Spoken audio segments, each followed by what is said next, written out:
Welcome to the world of tomorrow. You are about to take a journey out of this world into the world of the future. The atomic age was born. The world of tomorrow became the world of today, bringing together all people in a new era of understanding. Good sense requires that all of us prepare for any eventuality. Imagine, if you can, an electronic brain operating at millionths of a second speed. Electrical pulses transmitted with the speed of light. Limitless power at man's command.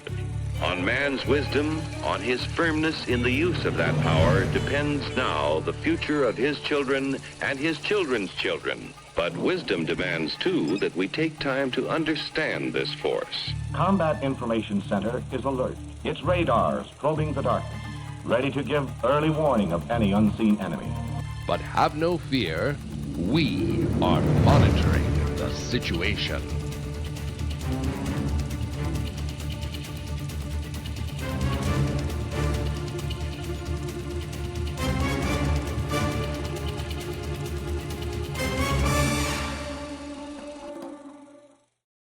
Wie geht's es Ihnen, Senor Kale?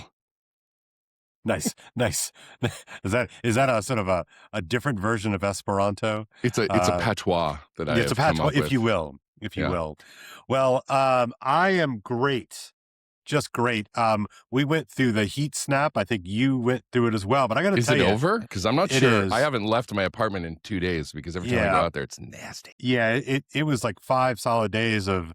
It was 2 days of 90, then 3 days of 100, a day of 90, and then the rain came, and now it's like 61 degrees and rainy. So Well, that would be nice. It's like it actually 85 is. and rainy here, I think. Yeah, but- I dig 61 and rainy in July. I'm not gonna lie. It's Well, what I found the other day was, so it was like my thermometer in my car said 103. I'm doing deliveries. I'm like, okay, whatever.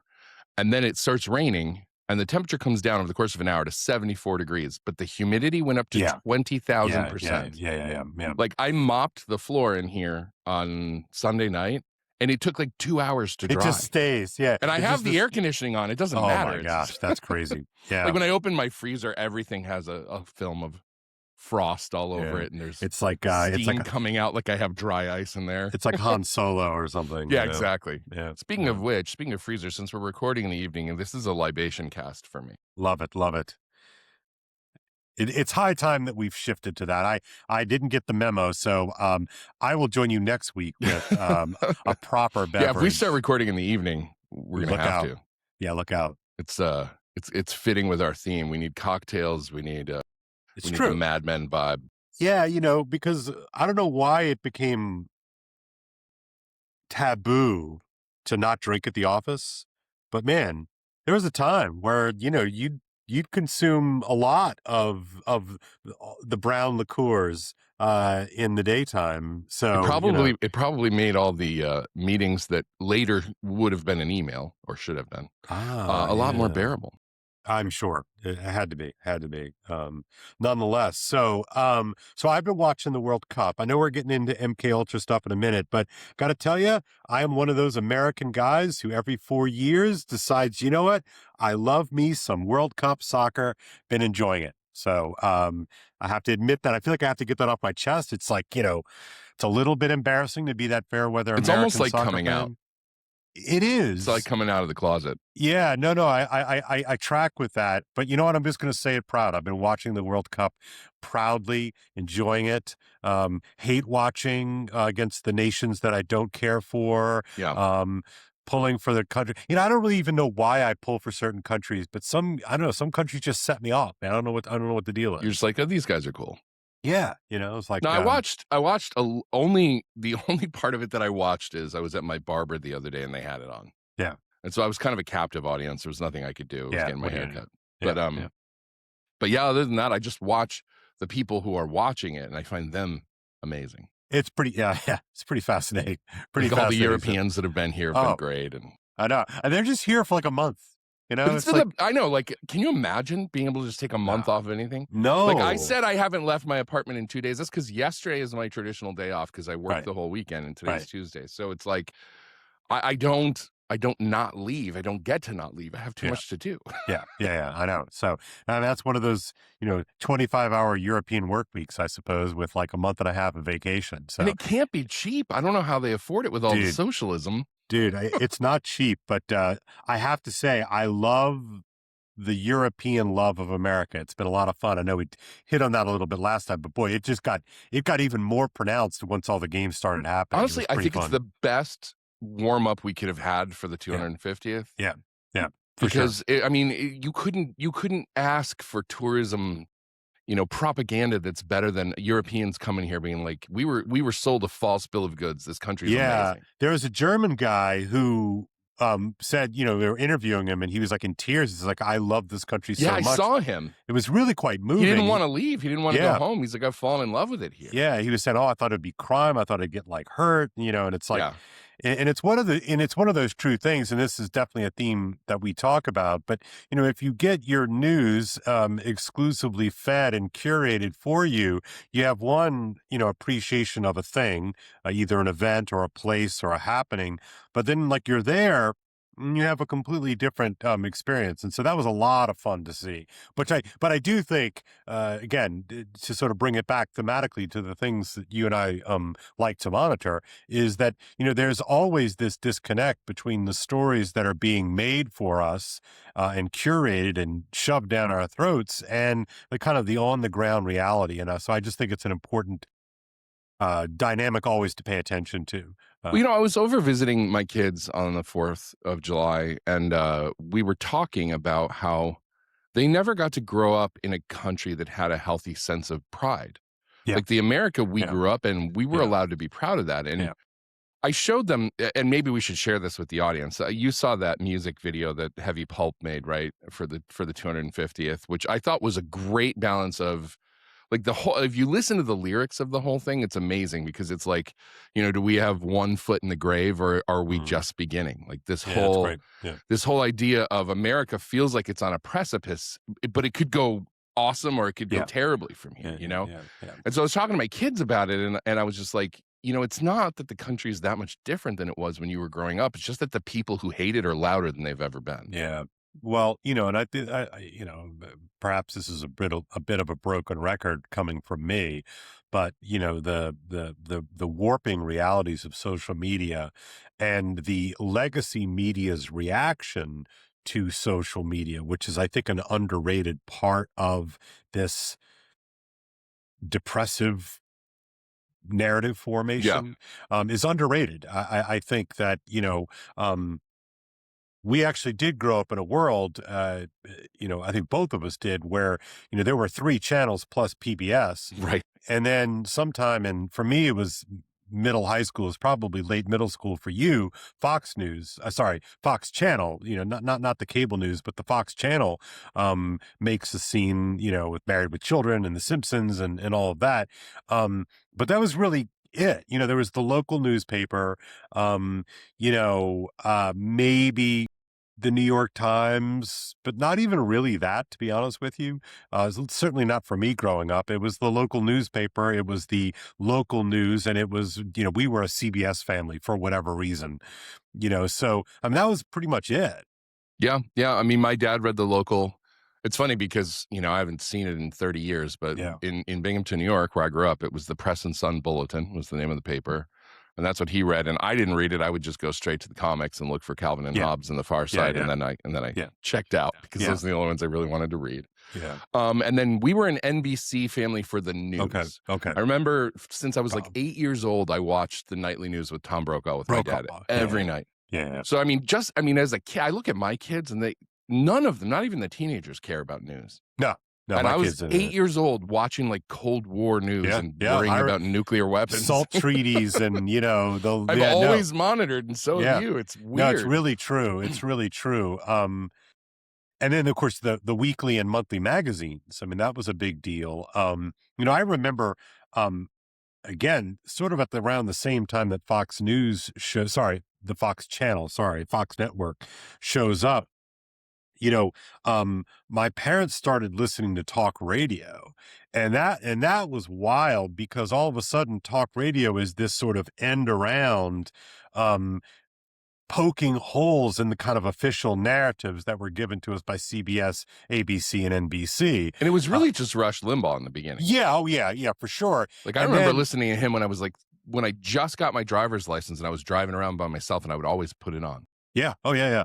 And that was just like on all the time. But it was such it was an early education in, okay, so this is what most people think, right, like is going on. And then there's this other voice, right, in this case, Rush Limbaugh, sort of saying other things or looking at a story and kind of like looking through it or behind it or around because it. Fox News wasn't a thing back then. No, absolutely and not. Fox News now isn't what it was when it first came out. But Rush was really the only counter-programming voice to the mainstream media, and it was incredibly potent. Yeah, and look, and I do think that people, you know, I mean, like Rush Limbaugh is like remains, even he's been dead for a decade, right?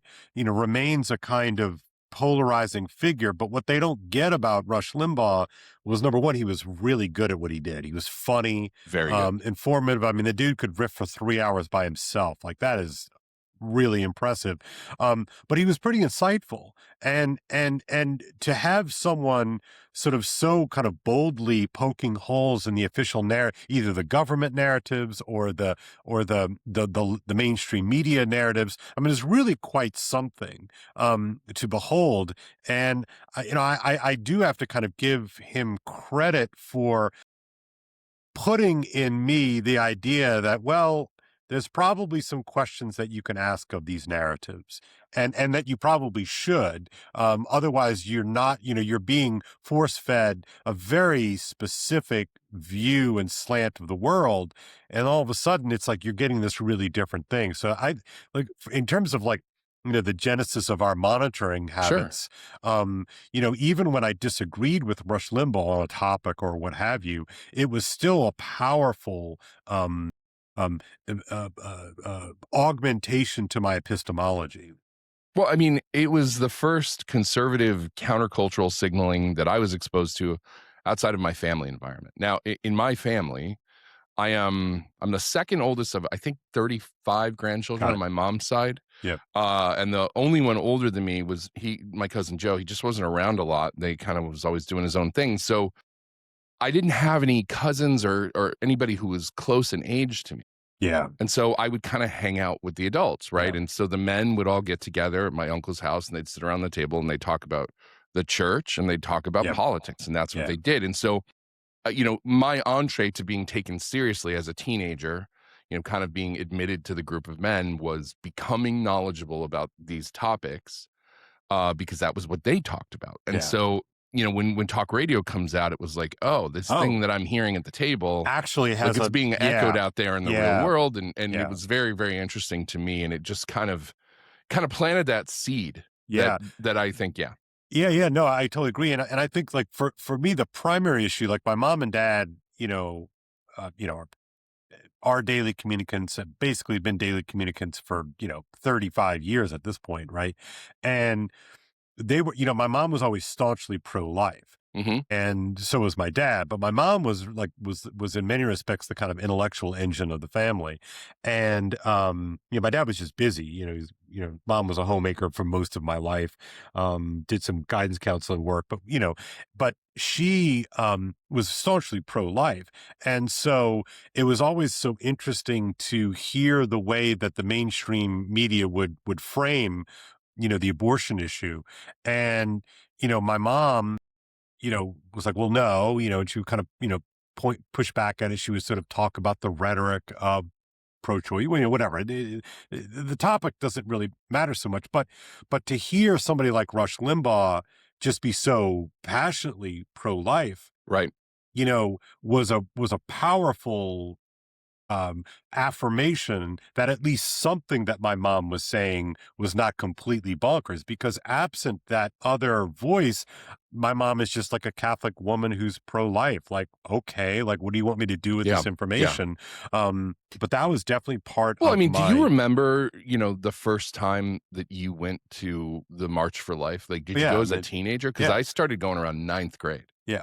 And that was hugely confirming of like, wow, we're not the only ones who think Right, this. right, and God, yeah, it's such an event, right? And look, as teenagers, you're totally, you're way more susceptible to group dynamics and tribal dynamics, than I think you are as an adult.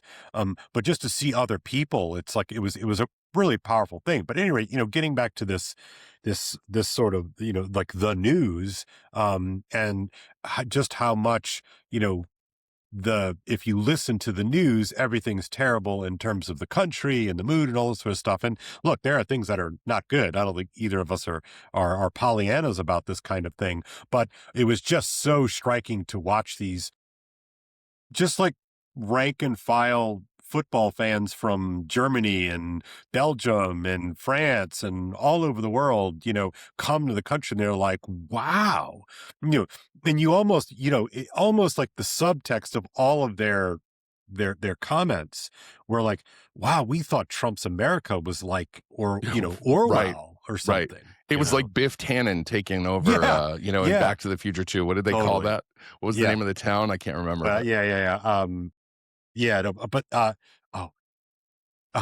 That's basically the image I think that they have. And then they get here and they're like, wow, this place is cool. The people are super nice.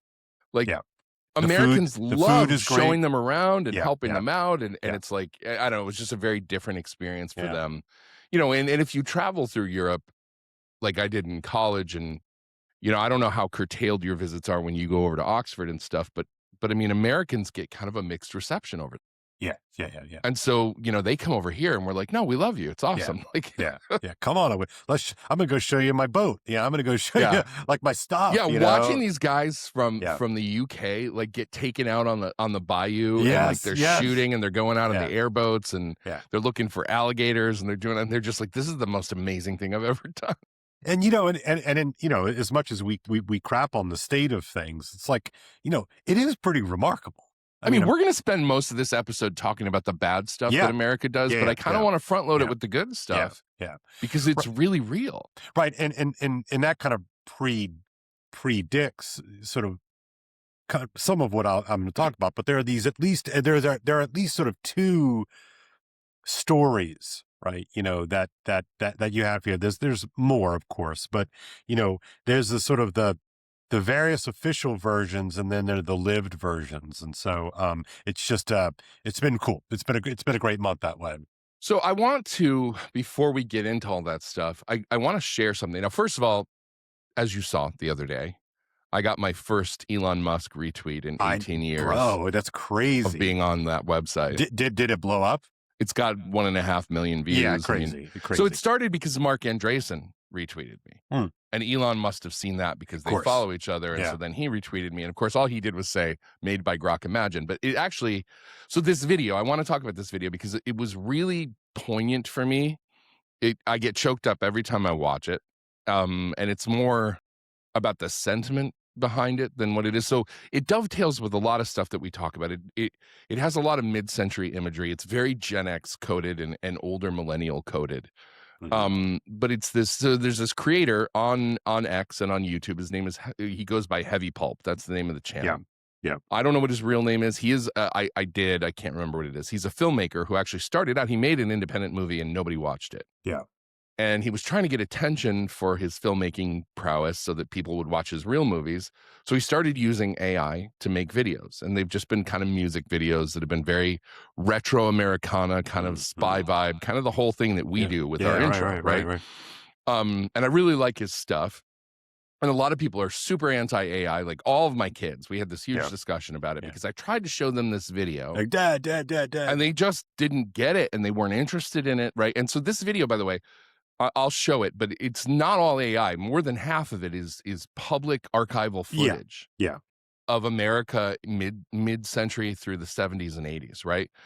But it was super interesting to me that it didn't evoke that feeling in my kids. And then I showed it to she's still my wife. I showed it to my wife. Yeah. And immediately she was captivated by it and she got choked up too. And it's like, it's our generation. We grew up, I mean, I was thinking about it. We were born less than 3 decades after the war. That's right. And so it's like after World War II, like we were still in that post-World War II era very much when we were growing up. we were closer to that when we were born, you know, than, I mean, now, like, we're so much further away from that. Yeah. So kids who were born in the last 10 or 20 years, they don't know what the country felt like back then. They don't really know what Americana was. They don't remember California as the American dream. Right. Like all those things that we kind of had. And I thought that this video not only captures that, but it captures that feeling of danger. And the lyrics are kind of hard to understand. I don't know how the audio will come through when I share it. We'll see how it goes. But I found the lyrics for it because it's really all about the dichotomy between, are we on the precipice of destruction, or are we about to just start like a new period of glory? And it could go either way. Yeah. So I'm gonna see if I can share this. Yeah, let's do it. Because I love this, and if nobody else does, well, that's your problem. It's our show. All right, let's make this big and see if I can play it. So I have the captions on, but they're not accurate. So we'll talk about the lyrics afterward. Sweet land. Wow. Sweet land of the weary and the wild. Oh, where are you, my sweet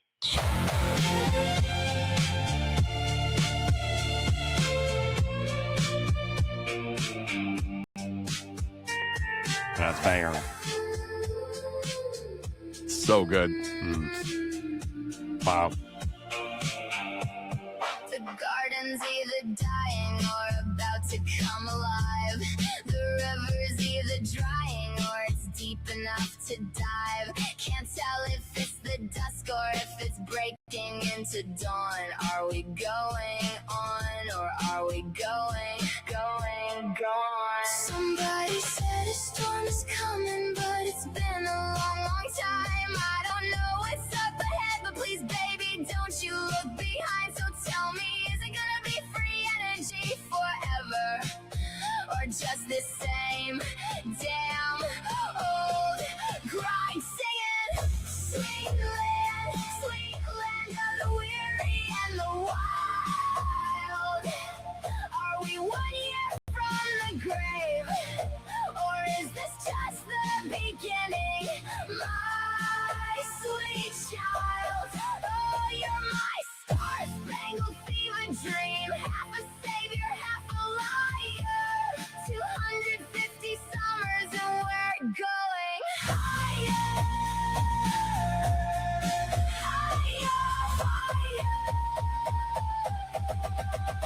Singing, sweet land, going.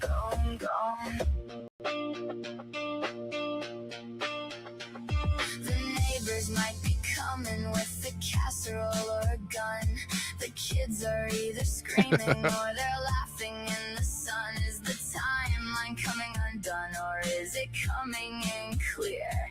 The fireworks are blinding, but I'll keep on dancing here.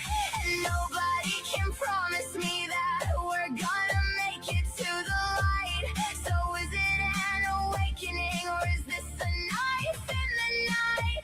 So come on, brother, sister, stand up tall. Because guess what? Where we go on, we go all. We go all, not on. If you can hear this from the other side, across this great quantum divide. Love that. Don't get me wrong. There's so much to talk about in this. Now is the time to stay strong. So, with all of that, I'll say, God bless the USA!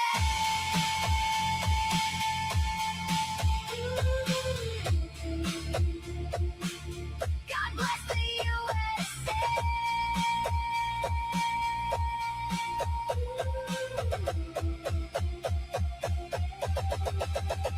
Singing, sweet land, going on. 250 years and it's going on and on. On the edge of a forever or the edge of being gone. Is it midnight? Is it morning? Is it ruining? Is it time to rise? 250 summers gone by.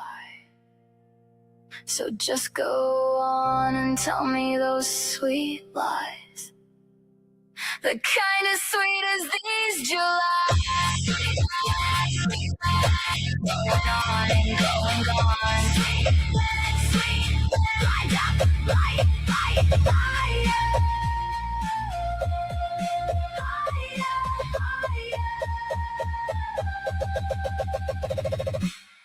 Sweet man's going on, going on. Sweet man, going, going, gone. So please, just know that we can still rebuild. We can still make something better. So good. Man, I didn't even know I needed to see that right now. No, it's beautiful. Honestly. Every time. Man, just so I do a good. little- Yeah. Well, Steve, and look, maybe it is part of this transition thing, that we've talked about. You and I have memories of the before times. And, I know Gen Xers like to sort of think of themselves as special, but like that part is real. We were just close enough to the old, that true post-war period. And yet we've had our whole adult lives in this hybrid digital world. And I would argue that we're not special because of something in us. It's because of course. the time when we were born was a bridge between the past and the future. Yeah. No, that's an important caveat. Wow, that's pretty potent. So tell me a little bit about how did the guy make it? So, a bunch of it is done with Grok Imagine, like all the singing parts. I mean, it's kind of obvious You the can Americana tell, that's shinier, but all the footage that really looks old, he got it from public archives. I mean, it took a lot of time to put this together, and he uses Suno to make the music for all of his videos, and it takes a lot of time to like get the exact right sound and get the lyrics right and all that stuff. Yeah.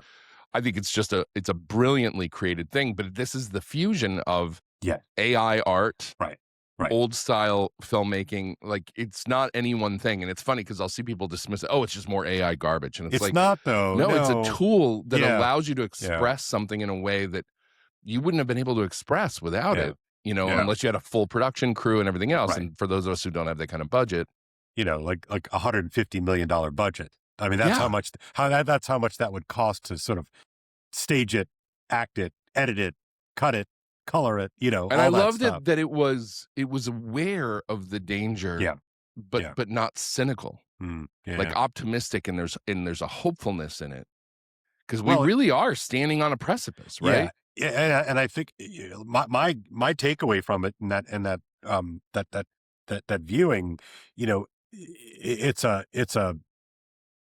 cry about remembering one's agency, right? Because for me, like the great temptation, and I'm talking personally here, the great temptation is just to feel like you're hopeless. Like the forces are so large, so much bigger than you are. But that little video is like, what's it going to be? Yeah. Just one of the first verses that really kind of gets into it. The garden's either dying or about to come alive. The river's either drying or it's deep enough to dive. Yeah. Can't tell if it's the dusk or if it's breaking into dawn. Are we going on or are we going, gone? Like it's just good. So good. That's good. It's good. It's really good.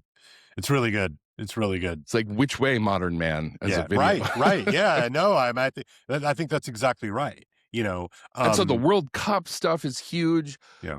The watching us, at least initially for us, watching what we did in Iran and just saying like, man, there's nobody can touch us. Like, all the 250th, birthday celebrations in DC, did you see the fireworks? Yeah, crazy. Yeah. The crazy. flyovers. I saw a video from South Carolina where people were just out on the beach and there's just Apache helicopters flying 20 feet over the beach. So just cool. One after another, and everybody's screaming. There's just something there. I'm not uncritically jingoistic, but in a way, like I kind of want to be. I believe that a healthy nationalism is a good thing. Yeah. And I really do believe this is the best country that's ever existed. Yeah, I really agree with we've lived through a decade here of intensely negative energies, almost like a directed energy weapon against the idea of nationalism because of the overtones of nationalism, right? Mm-hmm. But that's an old story. One of the books I'm rereading right now, because I'm planning on doing a much larger piece on it, is a book by R.R. Reno called "The Return of the Strong Gods," and it's really a lengthy essay, book length essay on the forces that work against what he's calling the strong gods, and of course he's not pagan. He's not talking about like the return of Thor, Mm-hmm. or Loki, or Zeus or anything like that. But like the strong gods of the passions that form us and inspire truth and being part of something larger than yourselves. And the argument that he's making is that the intellectual formation of a post-war world have been directed at enervating these like the word tribal, right? Oh, well, that's just tribal. And look, you and I are, I think, mature enough to recognize that tribalism can of course go wrong. You were, like you said, we're not. Oh, we've seen it countless times. We've talked about it. Yeah, no, we've talked about it. And for a while, honestly, I had an almost reflective aversion to it because it had gotten so out of control. Right. But I mean, I've had a lot of opportunity to think about, particularly because I live in isolation now. Yeah. We need a healthy tribalism. We need community. We're made to be with other people. We're not made to be atomized individuals. Right. And so the economic forces, turbocharged by social media and the internet, are to have us all locked in our pod, right? And never interact with another human being. Like those are real forces at play, because it's easier to control people when they're not connected to sort of larger senses of meaning, through their tribe. And so, but I guess what I'm realizing is that has been on purpose. Right, that there are forces trying to keep us, the specter of totalitarianism and the specter of Nazism and the specter of communism have been used against some sort of like deep thumos, deep chest need in the human person to be part of something larger. Yeah, and I saw somebody say the other day, and I really thought this is a very accurate way to put it. There are the freedoms we have in America, and then there's everywhere else. Yeah.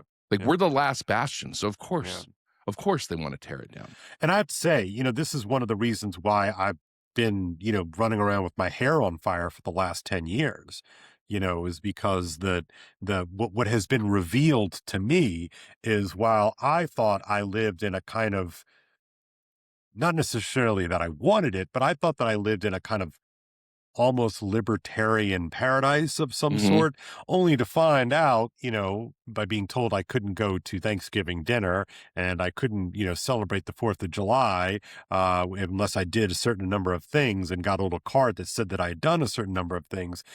That was a really chilling. That's been a very chilling experience for me personally. Because I sort of grew up with, that kind of the very end of the Cold War and the post-Cold War, like, we won. And you never thought you'd hear "Papers, Please." Right. I mean, that's the running joke of all of our movies growing up, Steve, was that the Nazis were the people who demanded to see your papers. They demanded that, no, you can't buy these certain things. You can't go to certain places. And it's like, wait a second, this is America, right?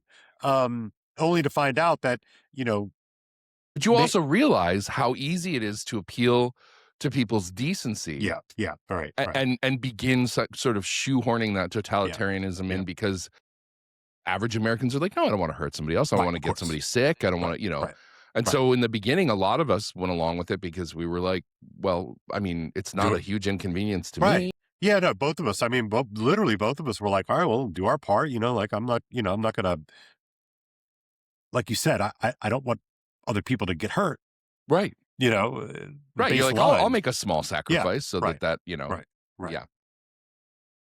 Yeah. We got, I mean, you know, that's why to me this video is so powerful, because it encapsulates both sides. Yeah. Like there's just this massive danger, but there's also this massive potential, and we get to decide, hopefully. Yeah. Hopefully we get to decide.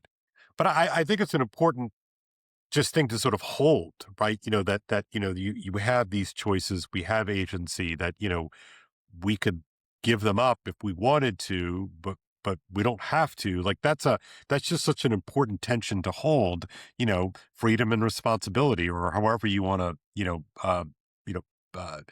tag the tension, you know, but it's a tension. It's a creative tension. But this is explicitly why you and I are so suspicious about these aspects of the deep state, whether it's the UFO stuff that's being hidden, whether it's the CIA stuff that, you know, that we're going to talk about today. I mean, and MKUltra is one thing that, you know, is absolutely crazy in terms of what was done to regular Americans. But I mean, it's like, look at all the countries that the CIA was involved in overthrowing or changing, you know, the governance of, or whatever. Like there's this dark side that came out of the post-war era of, well, yeah, we did win and we get to decide what everybody's going to do. Right. Including us, including America.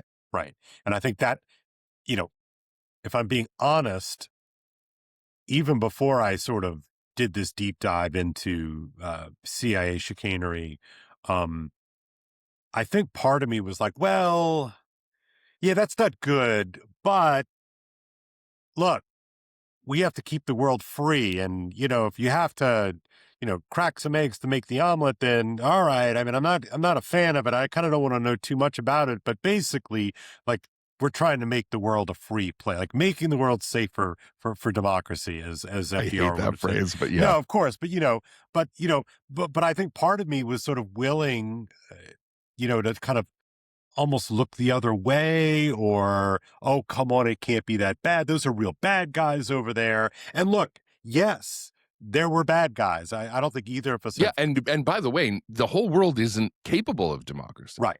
There are cultures that just can't handle self-governance, you know, and are used to just being under somebody else's boot.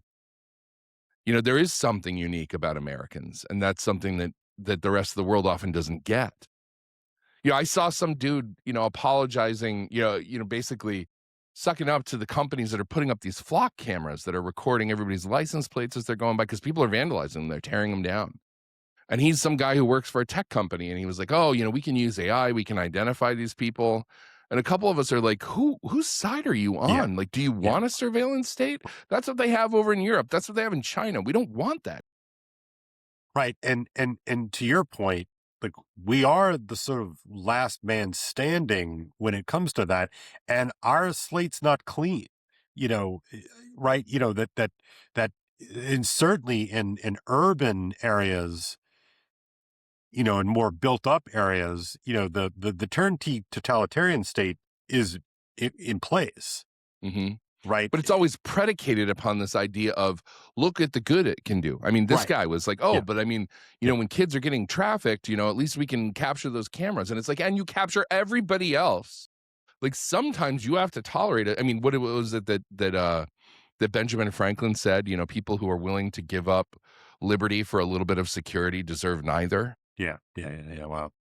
Right. I mean, in that, that's it's amazing that you could see that in the 1770s and 80s, right? Well, I mean, look, I mean, Britain has been tyrannical for a long time. Yeah. And what they were doing then is nothing compared to what they're doing to their own people now. I saw a guy in the UK say, can you invade us next? Yeah. Can you have a revolution over here for us? Because we don't like this. We don't want this anymore. Yeah, what do you make of that?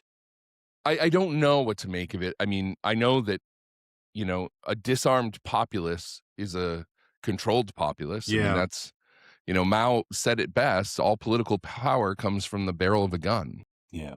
And it's really true. That's why every dictatorship disarms its people. And I mean, it's funny because I am a big 2A supporter, but I don't have any particular love of guns. I didn't grow up with you and them. I are the same. Yeah, you and I are the same. Yeah, I didn't grow up with them. They make me nervous because I don't feel like I have enough experience with them to make sure that I'm sufficiently safe. I mean, I had a concealed carry license for years, and I've gone shooting and I've practiced and all that kind of stuff. But it's like, but I know that it's an essential liberty, even though it's not my thing and I don't have 300 guns or whatever. It's like, I know that the ability to protect yourself and your family and your property is essential to this idea of liberty, and the idea of a government that is going to have a fight on their hands if they try to be tyrannical with the people. That's important. Yeah, there's 300+ million firearms in American homes. Right. Like there's no way that they can pull something like the UK is doing, where you can't just have an opinion on social media without getting arrested. It's wild to me that that's real.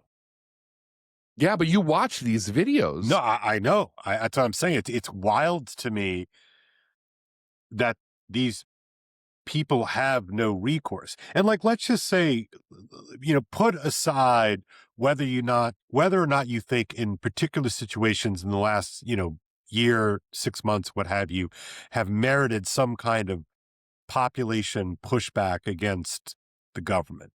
What if the government did do shady shit, right? What recourse do they have? And they don't seem to have any. I mean, again, and I am not a bloodlusty guy. Like, I'm not looking for, an opportunity to go, fight the man with guns. But, right. But man, at least there's this sense that there's a sizable chunk of the population who's going to look at Uncle Sam and be like, no, we're not having that. And I don't know. I really don't know if there's another place on the planet. And you can't do it individually. And obviously the disparity of weaponry that has happened since, the founding of this country, it's not like, oh, they have cannons and we only have muskets. It's like, they have planes we've never heard about that have weapons on them that we can't conceive of. And, but at the same time, discombobulators. Yeah, discombobulators. And it's like, I was reading something recently about how there in the early days of the F-117 stealth program, one of them crashed somewhere. And they actually staged a fake crash to cover up the debris and all that, like the stuff that they do to keep these things secret. By the time a plane exists, it's already been in service for decades, and they've got new stuff, Right. And so there's that kind of thing. And so it's like, obviously one man can't stand against that. Killdozer, whatever, But the idea of a nation being able to say, no, we're as a group collectively, like, you may take some of us out, but you can't take us all. Right. And there is something there. I used to be friends with a state trooper, almost a 30-year veteran of the state police. And he said, so this is what you do. You have guns that you register and you have guns that you don't. He says, like, make sure you have guns that you don't register, because if they ever come knocking door to door, they won't know that you have them. You've got them buried out back. Like, this is a cop telling me this, and it's like, because he knows how they work. Right. And so this is part of that American spirit of like, no, like, you don't get to take it from us. And so that's why the stuff that the CIA did is so sketchy. And the reason that, like, we both read about MKUltra years ago. We both spent last year, you read Chaos by Tom O'Neill, and I read The Search for the Manchurian Candidate by John Marks. Yeah, and I read it because you told me to read it, And but people, I don't know if people know, there was a hearing in Congress last week about what happened with MKUltra. And it's like they literally were drugging people unwittingly, like citizens who hadn't done anything wrong. Yeah. They're spiking their drinks. They're hitting them with LSD. They're doing sting operations that they're bringing them in. And what's wild, in Dulles' CIA, they were even doing it to each other. Well, yeah. Well, that was the first thing. I mean, You know, according to Marx, it was like they all had a tacit agreement within the program. It was Project Artichoke, and then it was Project MKUltra. Right. Good. And they're trying to find these drugs that they can use. Basically, what they wanted to do was either A, be able to mind control people in order to get them to confess information. Sure. Or B, be able to mind control people so that they could create kind of Winter Soldiers. I mean, if anybody's ever seen Captain America and Winter Soldier, they wanted to be able to turn normal people into assassins who couldn't remember what they'd done. Yeah, that was the holy grail of the mind control portion of the CIA's activities, was to be able to control the mind, and. So the idea was, though, if you know that you're being drugged, you know that you're being, controlled in some way, you actually can resist it. So within the program, they were like, we need to be able to do this surreptitiously to each other so that the effects that we're studying can be authentic, because we have to surprise people. So everybody in the program knew that somebody could drug them at any time. I mean, with psychedelics, like this was not some little thing. And it culminates, of course, with what's the guy, Frank Olson. Olson in New York City. Yeah. Olson was out of Baltimore, or Maryland, I should say. DC well, he was at Fort Detrick, which is up in Frederick, Maryland. Yeah. I had a buddy who used to be stationed there. Okay. And here's the quick summary of that. In November 1953, CIA's Sidney Gottlieb, who was kind of the head of this program, spiked Olson's Contro with LSD at a Deep Creek lake retreat. It was an unwitting test. Olson had a severe bad trip, became paranoid and depressed, said he wanted out of the program. 9 days later, he either fell or jumped from a 10th floor hotel window. In New York City. Yeah. Official story was suicide. The family settled with the government in 1975 after the Rockefeller Commission. Later exhumations suggested possible homicide. There was a head blow. Yep. He was a symbol of MKUltra's deadly recklessness. Now, Marx kind of presented it as, he jumped because the drug, it never really wore off and he went crazy. And there are people I've heard, I haven't looked into the scientific literature, but I've heard there are people who just can have a bad trip and never fully come out of it. Yeah, they have a sort of a full psychotic break that it unbuckles something essential to sort of mental functioning. Yeah. I've talked to people who've known people who used it recreationally and had that happen. Yeah. And they said that just for years, they were just never the same again.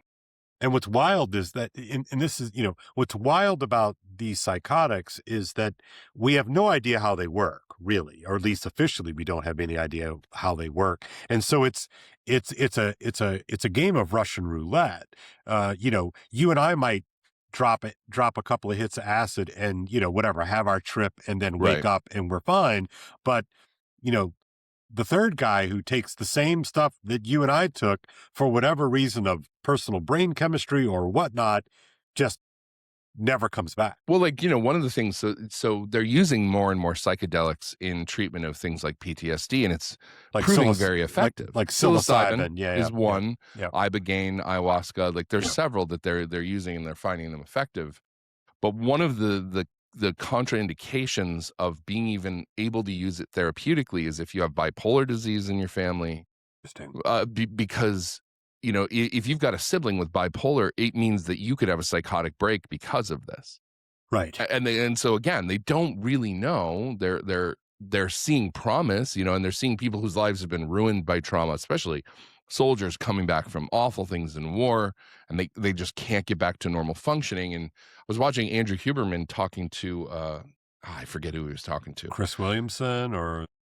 No, he had somebody on his show that he was talking to, and there was a clip on X of it last week, but he was talking about how it literally rewires the brain. It actually allows you to rewire the trauma circuits so that you don't stay trapped in them. Right. Like a bad loop, like a bad programming loop. Yeah. And there's been books done about it. There's a documentary, it's like a 6-part documentary on Netflix called Changing Your Mind that's based on a book, and it's all about the research on this stuff.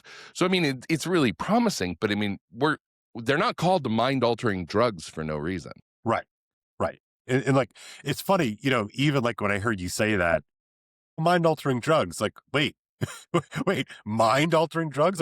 What does that mean, Well, I mean, and anybody who's done, one of the things that is noteworthy about marijuana that a lot of people don't realize is it's the lowest level drug. It's, you know, in its effects, it's comparable to alcohol. It's not necessarily, you know, LSD or MDMA or psilocybin or any of these other things, but it has psychoactive compounds in it that can make you have imaginative hallucinations.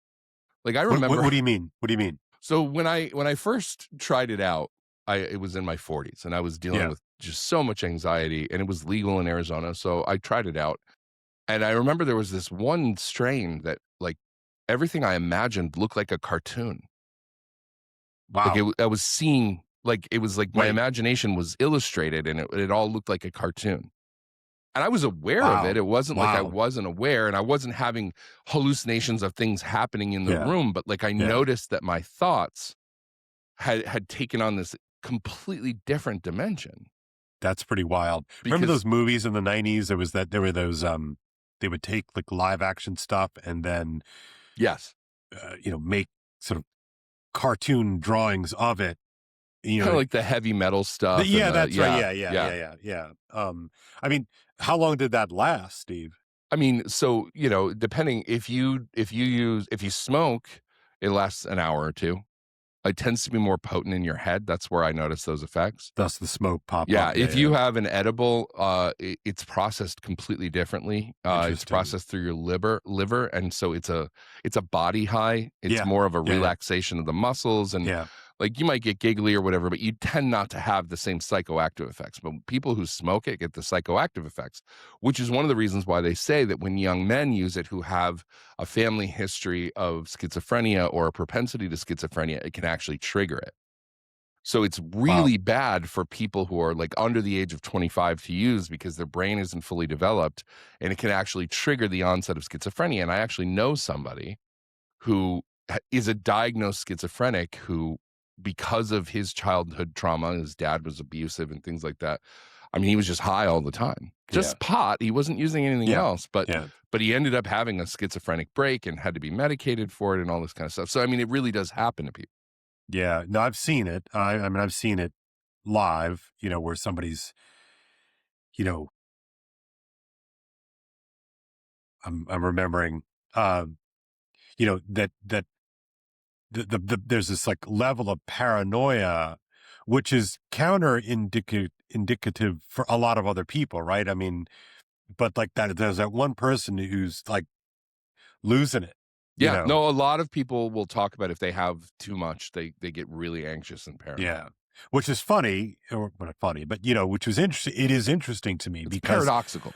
Yeah, right. Because everybody I know who does it or wants to do it is because they're trying to relax, right? They're trying to come off of a hyper anxiety, and it's a way of, you know, self-soothing and medicating your anxiety away. And yet it has this ability to sort of become its bizarro dark side. Yeah, it's really something. Yeah.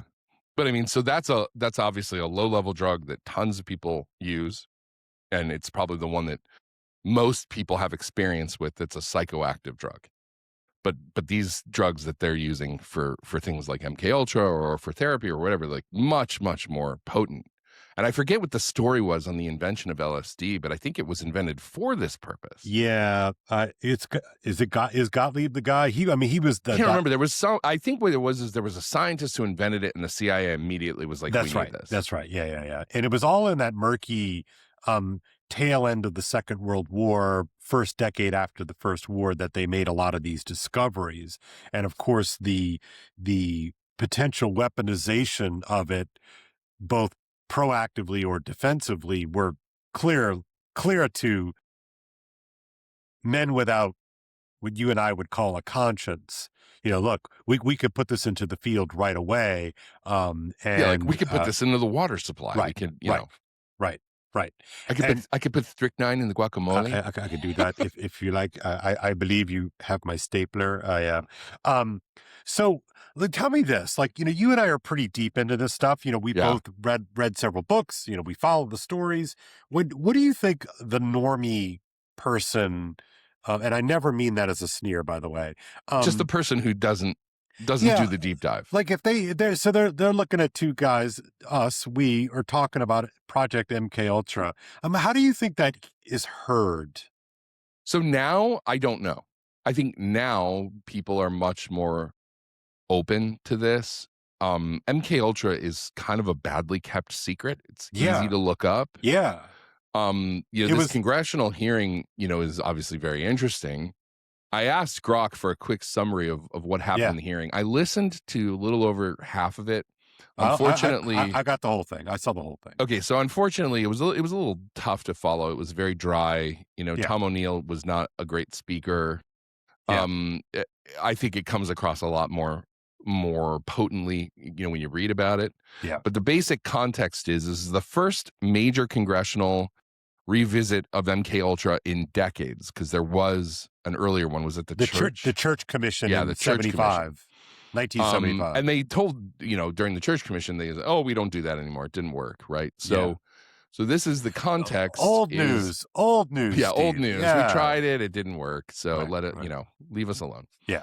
First major congressional revisit in decades, focused on transparency, destroyed files, CIA shredded most MKUltra documents in 1973, the erosion of public trust and lingering questions. Key witnesses were Stephen Kinzer, who was the author of Sidney Gottlieb book Poisoner in Chief, Tom O'Neill, who wrote Chaos, linking Charles Manson to this, which we've talked about and we'll talk about more today. Yeah. Others including an ex National Institute of Health official who didn't belong there. I don't know why the hell she was there. Well, I know why, but it's not germane to our conversation. No, but I mean, it was just so obviously like, what or why is this happening? Like, she shouldn't even be here. She's not an expert on this. She knows nothing about it. She's not talking about it. Like, it was bad. Major claims and highlights. CIA claimed the program was a colossal failure. Witnesses allege Congress was lied to and it may have succeeded in behavioral programming. Medical torture on vulnerable and unconsenting people, possible ongoing research echoes. Ties speculated to broader events, Manson, JFK, Lee Harvey Oswald, calls for full declassification. Luna emphasis, that would be Anna Paulina Luna, the congresswoman from Florida. She says that file destruction destroyed trust, duty to uncover the truth and hold agencies accountable. The attention grabber was renewed scrutiny amid distrust in institutions, highlights how secrecy backfires, and questions if mind control tech advanced further than admitted. Now, before this hearing happened, you and I had multiple conversations about there's no way they let this go. Yeah. There's no way they stopped. Yeah. In the 60s or the 70s. How would they? Why would they? So I think it's important Dick Helms, the CIA director in the 70s, I believe he succeeded Dulles.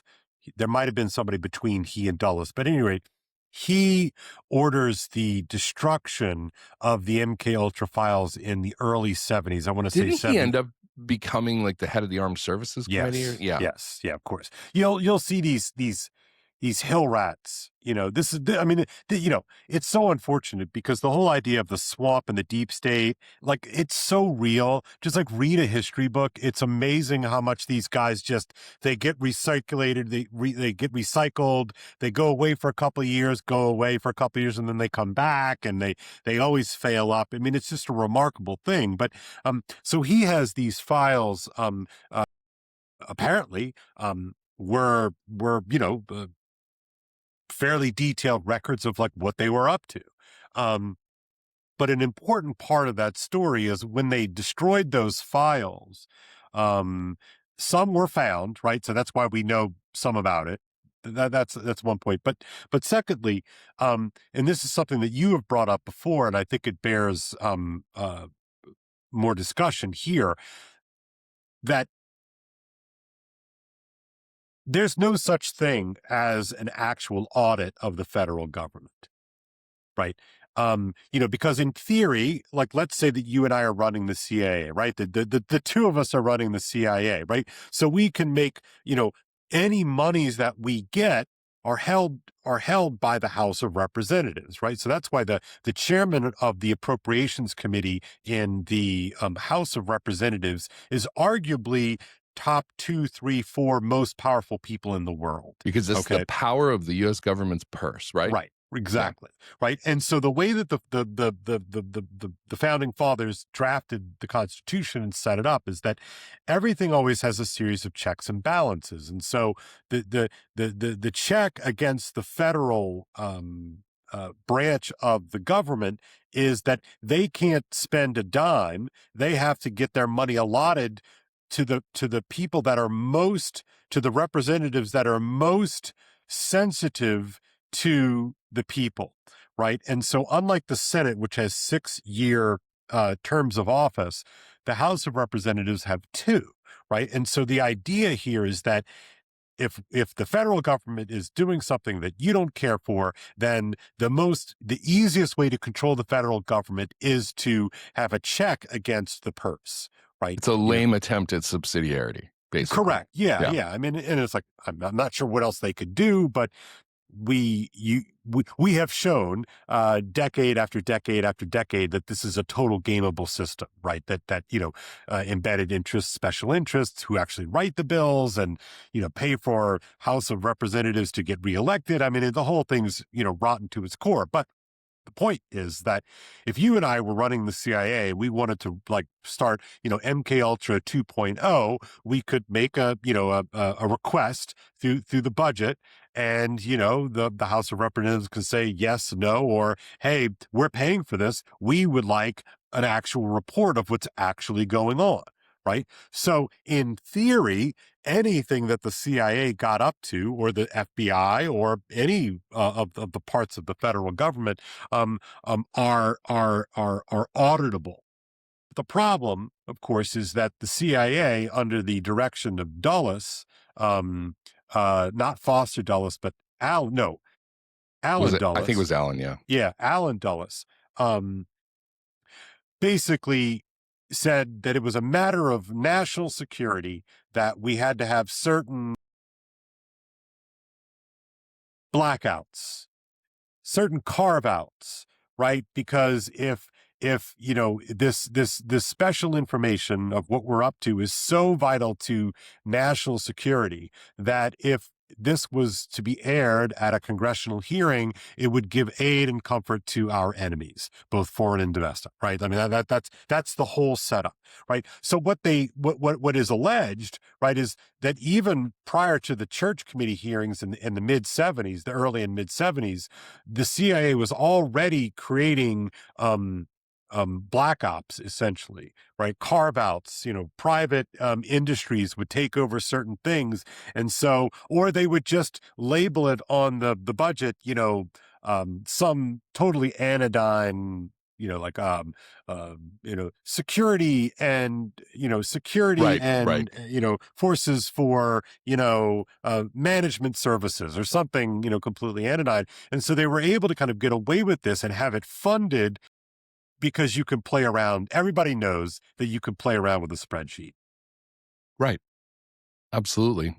And there was no accountability. One of the things that it's kind of a weird tangent, and I don't want to go too far down this road, but there's a book I started reading last year, and I need to come back to it. It's called Gold Warriors.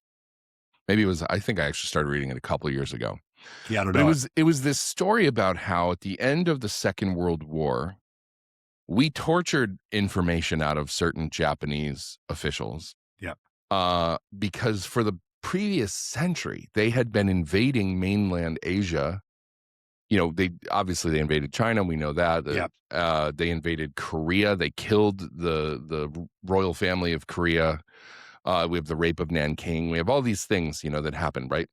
But they were stealing the treasure from the mainland, right? And it was all gold and gems and things like that. It wasn't currency. Right.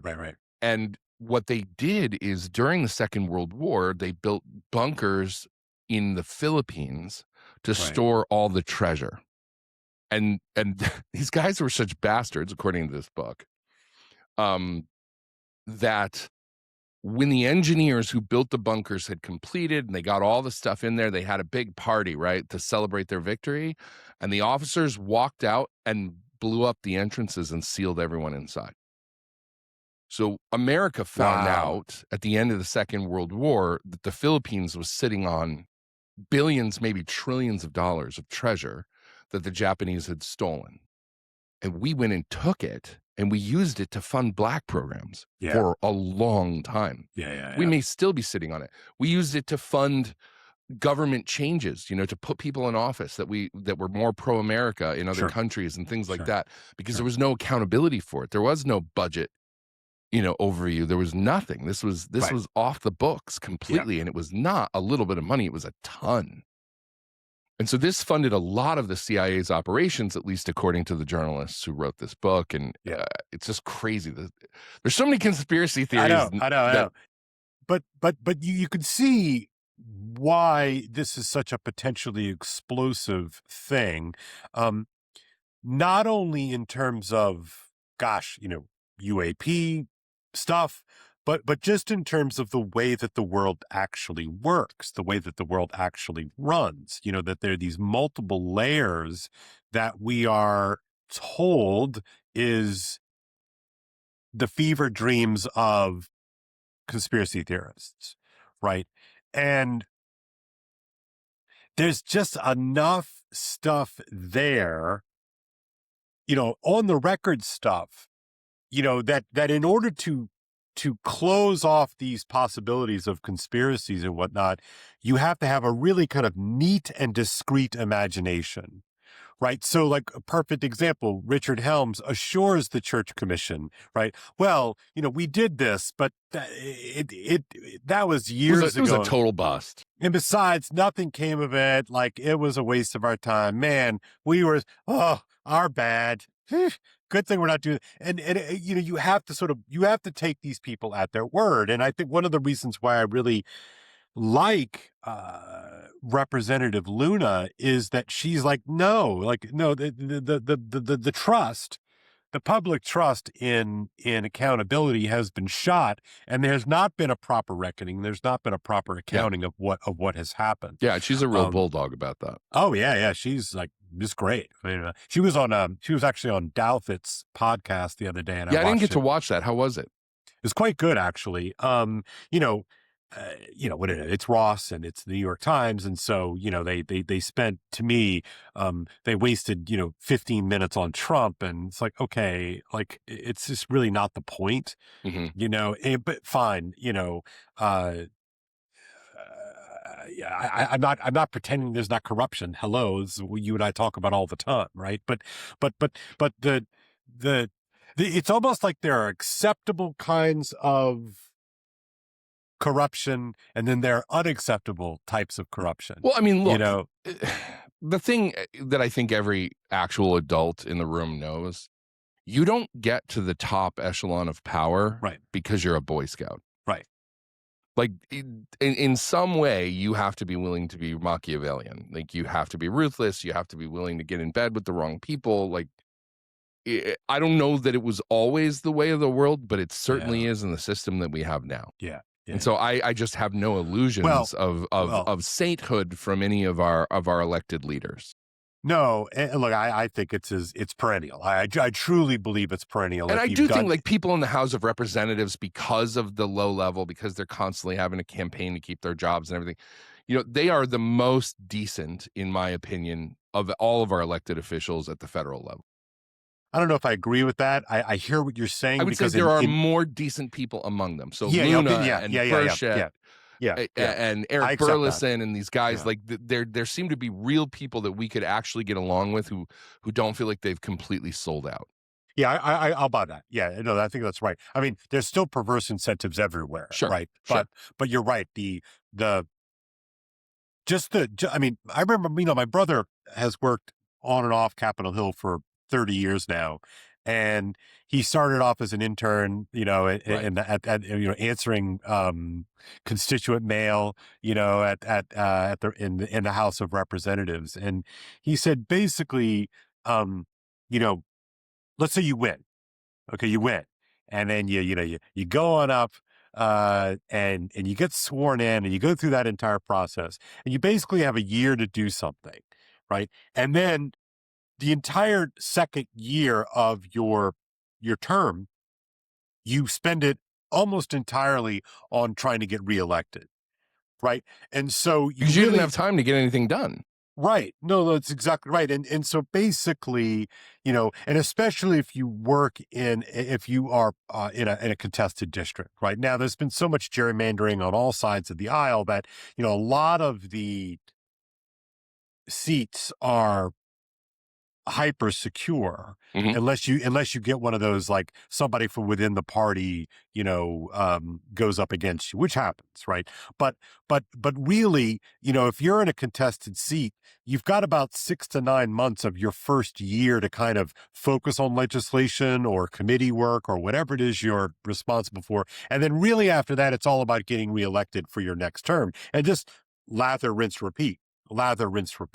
And so, it's just it's a funny, inefficient system. Yeah. But in part by design. I think both of us are, again, wide-eyed enough to recognize that there's a reason why you want to have at least a portion of your legislative body having to be responsive and responsible to a constituency with a fairly rapid turnover, right? If one of us gets elected as a senator, I mean, you can basically phone it in for like 4.5 years. Oh, yeah. You just like go to parties and, junkets and whatever. And I don't know, a lot of them do. Blow hard. Yeah. Blow hard, and occasionally grandstand in front of a CNN or a Fox News mic. And then, otherwise, you're kind of doing your thing. And then you've got about a year out. Okay, I'll start focusing on my real, it's like, and of course, there's so little actual legislation that gets done now. It's right. such a hot mess. And it makes you wonder, what kind of people it appeals to, because it certainly doesn't appeal to me. What? Just being in the Senate, or being in an elected position and dealing with all the corruption and the crap and not getting things done, and but there's a certain kind of person who sort of acts like a parasite and gets in there. And because there's a certain kind of person who likes the show. I mean, it's show business. I mean, that's always been the joke, right? Politics is show business for ugly people. Yeah, for ugly people, right? And I think there's a certain truth that, although Representative Luna's ruining that. Huge fan of monitoring the situation. Is a huge fan of Representative Luna. She's a lovely woman. But I think you're right, because the incentives are in such a way that she's an outlier. And a handful of others are outliers, because she's actually just appears to be interested in exposing secrecies and broken trust. Right. Yeah. She's been all over the UFO thing. She's been all over Epstein, JFK assassination, now MKUltra. I mean, she's really digging into a lot of this stuff. Yeah. I don't know, man. It's but okay. So what? You went deeper into this last year than I did. Yeah. I read the one book. I started Chaos. I never got around to finishing it. What is your feeling? How did that change the way? Because I feel like that was the thing. CIA's done a lot of sketchy stuff, obviously, but that seemed to be the thing that really made you go, man, what's going on here? So I'll tell you the very moment. I was reading Chaos, Tom O'Neill's book, which is ostensibly about the Manson murders, and then all of a sudden you find yourself into something that is much larger and much messier.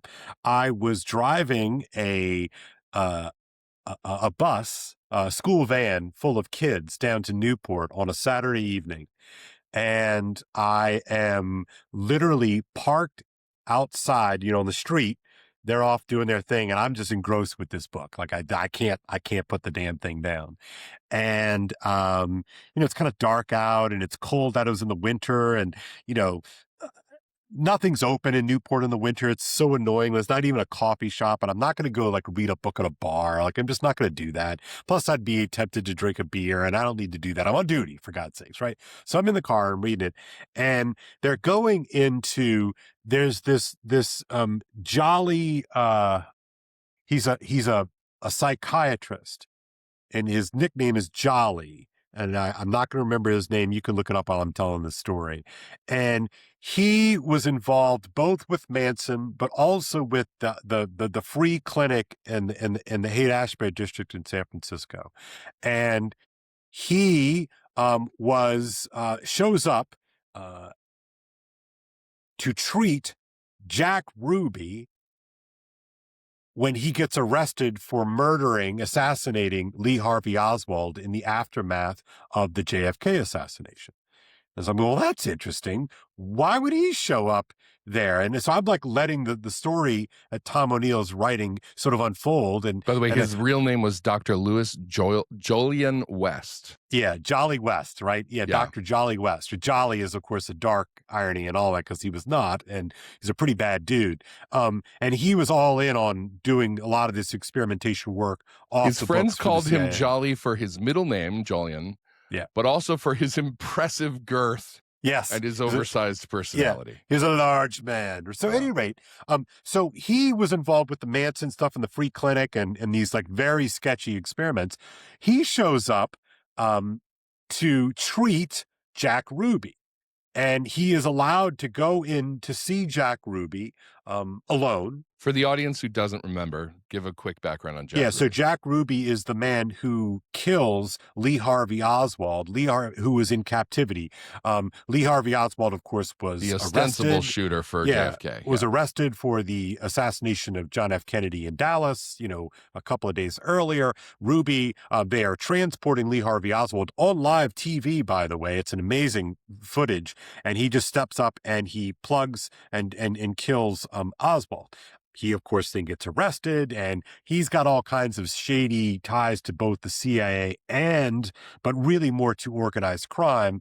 But I repeat myself, right? So, he's in custody. And so they bring Dr. Jolly West in to do an evaluation. He is given access to Ruby alone, which was also very sketchy. Mm-hmm. And when Jolly West leaves Ruby's cell, Jack Ruby is essentially a vegetable at that point. Just happens. Like really. Okay. So like right away, I'm like, eyebrow goes way up. Like, what? Like, That's crazy. Da-da-da. And then he starts talking a little bit more about this Jolly West guy and his ties to the CIA and all of a sudden. And then I'm reading and all of a sudden he's talking about, O'Neill, the writer of Chaos, is talking about the Warren Commission. And who shows up on the Warren Commission but a man who hated JFK, Dulles himself, the man who ran the CIA since its inception. And I'm like, wait a second. Because I have to say, Steve, up until this point, I had been basically a Warren Commission stand. I basically thought it's a shame, but basically Lee Harvey Oswald acted alone. He was a lone gunman. Like I kind of had just said, you know what? There's way too many kooky people who are kind of doing the JFK truther thing. I'm just gonna, and all of a sudden I'm saying like, wait a second. There's actually something to all of this chatter that used to be in the background noise as a kid growing up. You would have, but what's so fascinating to me, Steve, is that this was firmly a kind of left-wing, alternative journalistic type of a position to hold, right? Because everybody who has questions about the JFK assassination knows that as soon as they start talking about the JFK assassination, you get consigned to, you're like a Looney Tune. You're like a progressive Looney Tune. By the way, you're on mute. You're a Looney Tune and you are a conspiracy theorist and you're pretty crazy. Well, I had basically bought that hook, line, and sinker. I was the guy who was like, yeah, well, this is what the government said. It's crazy to suggest the CIA would murder JFK. I mean, why would they murder JFK, right? And so that the light bulb went off for me when Dulles gets himself named to the Warren Commission and basically takes over the Warren Commission, by the way, even though he's not technically the lead guy on it. My whole frame irrevocably shifted at that point. Because you're like, oh, that this is a Potemkin village. Oh, this 100%. Is, yeah. No, well, the reason I was on mute is because my keyboard is clicky, and I was looking for something that I remembered. I couldn't remember if it was from a podcast or from the hearing. It was from the hearing.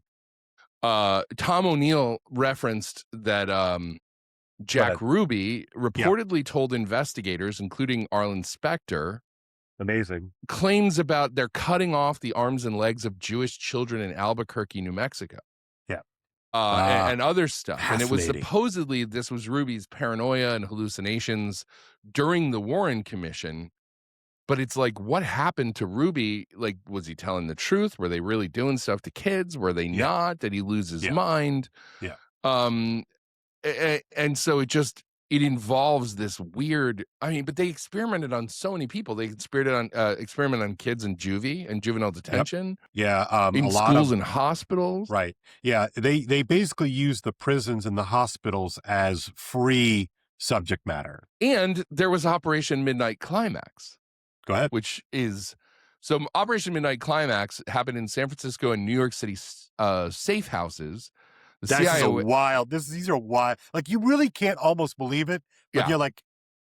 So the CIA, led by George White, narcotics agent, this particular program, set up brothels in agency safe houses. They paid prostitutes to lure unsuspecting men from bars or from the street back to rooms where they were secretly dosed with LSD, often in their drinks, and then agents watched behind one-way mirrors, filmed their sessions, studied their reactions, their sexual behavior, the potential for blackmail/extraction of info, and also tested other drugs and techniques. And so this is like, and I remember in the Marx book, in the context of this all happening, there was actually a discussion about whether or not they would be willing to use children to solicit sexual blackmail from powerful people. And then they were like, no, that's too far. Like back in the 60s, at least, the CIA was like, no, that's a bridge too far. But I mean, it all I could think of was Epstein. Yeah, of course. Right. Yeah, well, they certainly did it. Maybe they drew a line domestically, maybe, but it's pretty clear in some of the stuff that I've read that they absolutely use. I mean, this is a classic espionage move, especially, again, think about the time, think about the place. But if anybody was a homosexual, of course, the classic way to create compromise was to create honey traps, right? Mm-hmm. And, so you would, a guy would go out cruising, they would make their mark on some important person who happened to also be a homosexual, they would lure him back, they would have their thing, they would get videotaped and filmed, and then the guy, is a classic way of flipping a spy, is to take advantage of their sexual compromise positions. We know this stuff about you. We can destroy you, or we can let you keep doing your favorite activities as long as you keep reporting to us.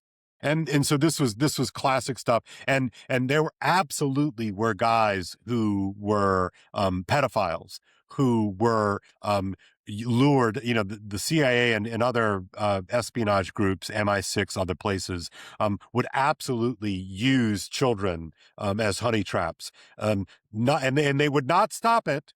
Oh, we got you. No, they would let the whole thing unfold, as it were, because they needed the compromise, right? They needed the compromising materials that they could use for blackmail. So I can't believe it, Steve. I just do not believe that they drew such an imaginary distinction between, well, we're in Thailand, they do it here, because look, Americans don't like to talk about class, but like, let's be blunt. The ruling classes do not think of the lower classes as human beings. They just don't. Yeah, that's true. Especially kids. I mean, look, this is what happened in Rotherham in the UK. This huge report that came out 2 weeks ago. Rupert, by the way, I love the name Rupert. Such an English name. Rupert, what's his name?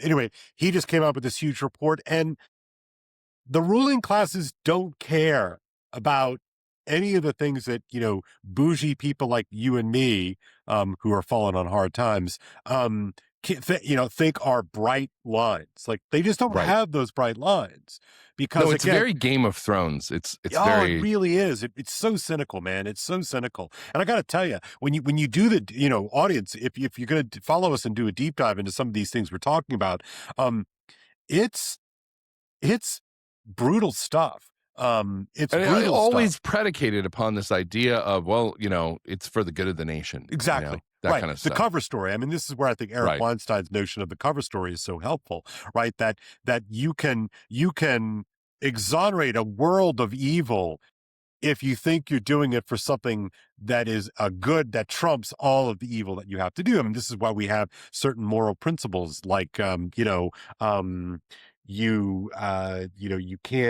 can't crack eggs to make omelets, basically, right? But I mean, look, you see this boil down even through, the armed services. Like think of the position that snipers get put in, or think about, Right. the decisions they have to make, or soldiers that have to shoot a kid because he's got a bomb strapped to them, or there are lower levels of like, Right. well, I have to do this because these are my orders, or I have to do this to protect the mission and my comrades, but then just keep going, just keep taking it further. Right, because something opens up. I mean, look, I think you and I could have, again, an adult conversation, if one of us is a sniper in a situation like this and a kid, is strapped with a detonation bomb, you have to make a tough call.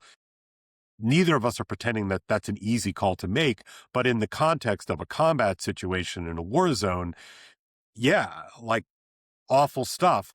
But look at the way what that will open up in you. Right. It's the top of that slippery slope. Exactly. What's next? And what's next? And what's next? And what worries me are not the people who have to do that and are damaged by it. What worries me are the people who do that and they don't feel anything.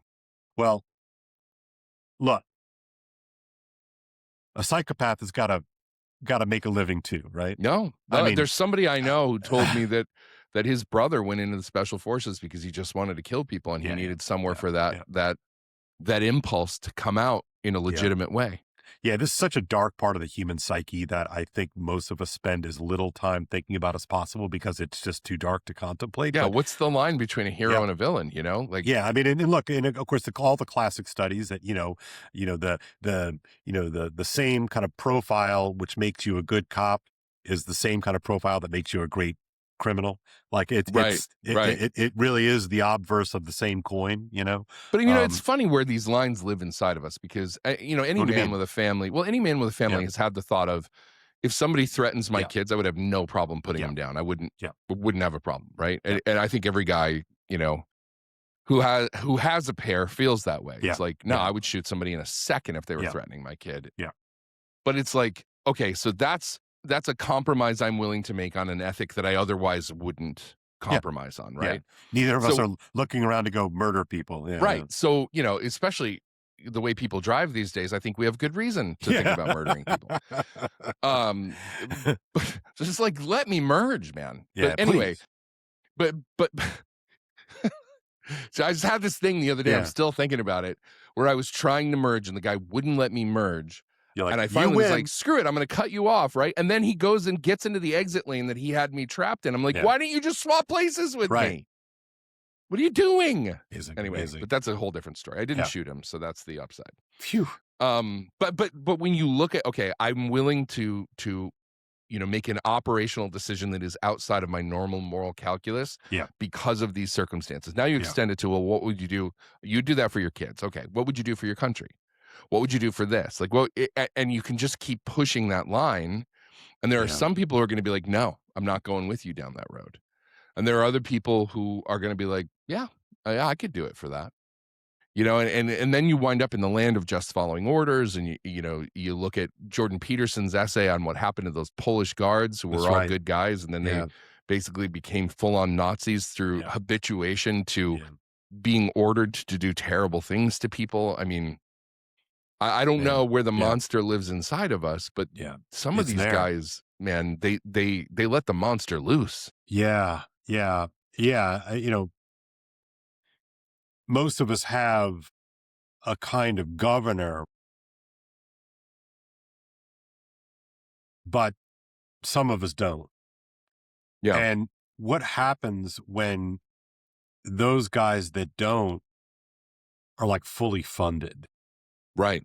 And I mean, and I wonder whether the banality of evil was always surprising to people, or whether it became surprising when the stories we told ourselves about heroism became so binary, right? Like our movies train us. Yeah. Like, you know, I mean, think about the guys who come back from war and they're called heroes, and all they can think about is the horrible things they had to do. And they don't want you to call them a hero. And they don't, some of them don't even want you to thank them for their service, because they're like, it's the worst decision I ever made was to enlist because of what I had to do.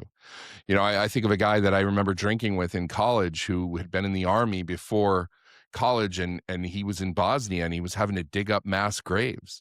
And he became a complete alcoholic because of that. You know, later, luckily, he got sober and straightened out his life. But man, it was like he was this really smart guy. He, you know, was a Catholic guy, went to church all the time. But the stuff that he saw and had to do, like, it changed him, you know? And it's like, I don't know, man. And we kind of pretend like that's not real, but man, we have so many stories, you know, about this kind of thing. Or you have family members who serve and they just won't talk about it. Yeah. You know, I have people in my family like. Yeah, you and I have talked about, you know, the silent generation and the boomers and that dynamic. And man, I'm sympathetic to both sides. You know, you have a dad who fought in World War II and was clearly and permanently damaged psychologically by that. And you have this sort of disaffected dad. And so the kid's like, what the heck? And, but what the boomer in that situation doesn't understand, like what his dad went through when he was 18, 19, 20 years old. I mean, we've sanitized these stories in the way that we, you know, we propagandize war and all this kind of stuff. And we kind of, you know, like World War II has become this story of devils versus saints. Yeah. It's the good war. It's the good and war. It's like, it wasn't that simple. For so many of these guys, it wasn't that simple. World War I was even worse in some respects. Yeah. So I don't know. So I think it's important that we talk about Dulles. I mean, Dulles is a fascinating kind of, he's both a throwback figure to that kind of old waspy establishment Republican world, and also a rabid Cold Warrior. Remind me, because he was the guy who basically founded the CIA, right? Yeah. Like he was the first director. Yeah. Actually, he was the second director. Okay. But what was what was the guy? Wild Bill Sullivan. Donovan. Yeah. Donovan. Yeah. Who had run the OSS, and then they convinced Truman to turn it into the CIA. But promised, you know, pinky swear that this is just foreign stuff. It's not domestic. Wink, wink, you know. And so Dulles positions himself nicely, but he is just like one of these cold-blooded Machiavellian shadow operators. And his brother, Allen, which Dulles Airport is named after, was Truman's Secretary of State. So you have two brothers. You know, one is sort of the public-facing, you know, ready for his close-up figure, and the other, and straight-laced and kind of all that, straight-laced, you know, and all that. And then you've got his brother who runs the shadow government, right? You know, it's such a fascinating dynamic. And Eisenhower makes that really strange State of the Union address on his way out when he's finishing up, he's completing. I'm not familiar with that. His second term. Well, you're familiar with his famous line about the military-industrial complex. Yeah. And, you know, I remember seeing that clip. I may have seen it before, but I really remember seeing it in Oliver Stone's JFK. And now, again, I want the audience to understand, when I saw Oliver Stone's JFK back in the late 80s, early 90s when it came out, I was one of those guys in the audience basically making fun of the movie from soup to nuts. But I remember I had heard that term, the military-industrial complex, from like my left-wing uncle. And right, like, that's where you always heard it was from the left. Yeah, right. It's always from the left. And I just remember being like, okay, well, that's, as soon as somebody says the military-industrial complex, like, you're just in cuckoo land in my book. Now, audience, please forgive me. I was 19 years old. I am what I Yeah. am. But it is striking to me that Eisenhower makes this very strange warning about the so-called military-industrial complex. Well, under his regime, they built out the military-industrial complex, and the two figures that build this out are the forward-facing Allen Dulles and the shadow figure of his brother, Foster Dulles. I always get the Dulles. I cannot remember. I can look it up. Yeah, go ahead. So under Eisenhower's, watch, he's the one who's warning all of us about the military-industrial complex. Meanwhile, the two brothers that are massively powerful in his own administration are the ones who have built this thing out. You were right. You were just missing the first name. It was John Foster. John Foster. Yeah. John Foster Dulles. Right. So, I mean, he's an absolutely fascinating character, a man of like zero moral scruples, was sort of classically duplicitous in every imaginable way in terms of how he conducted his business. He spied on people all the time. I mean, J. Edgar Hoover gets all of the press for, the FBI version of all of this, but Dulles was every bit his equal in the external facing world of espionage.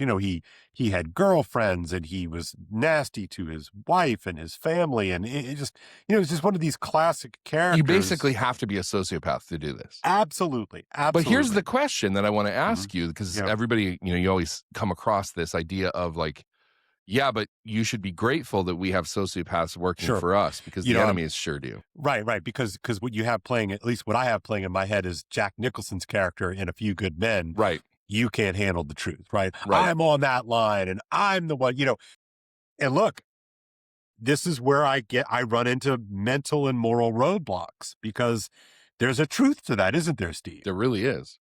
Like, to me, as we've been talking about this, I keep thinking about the inevitability. I know that the reason why the MKUltra program was so big was because they thought that our enemies were doing similar things and that we had to get ahead of them. One of the things I've noticed about that is exactly this note.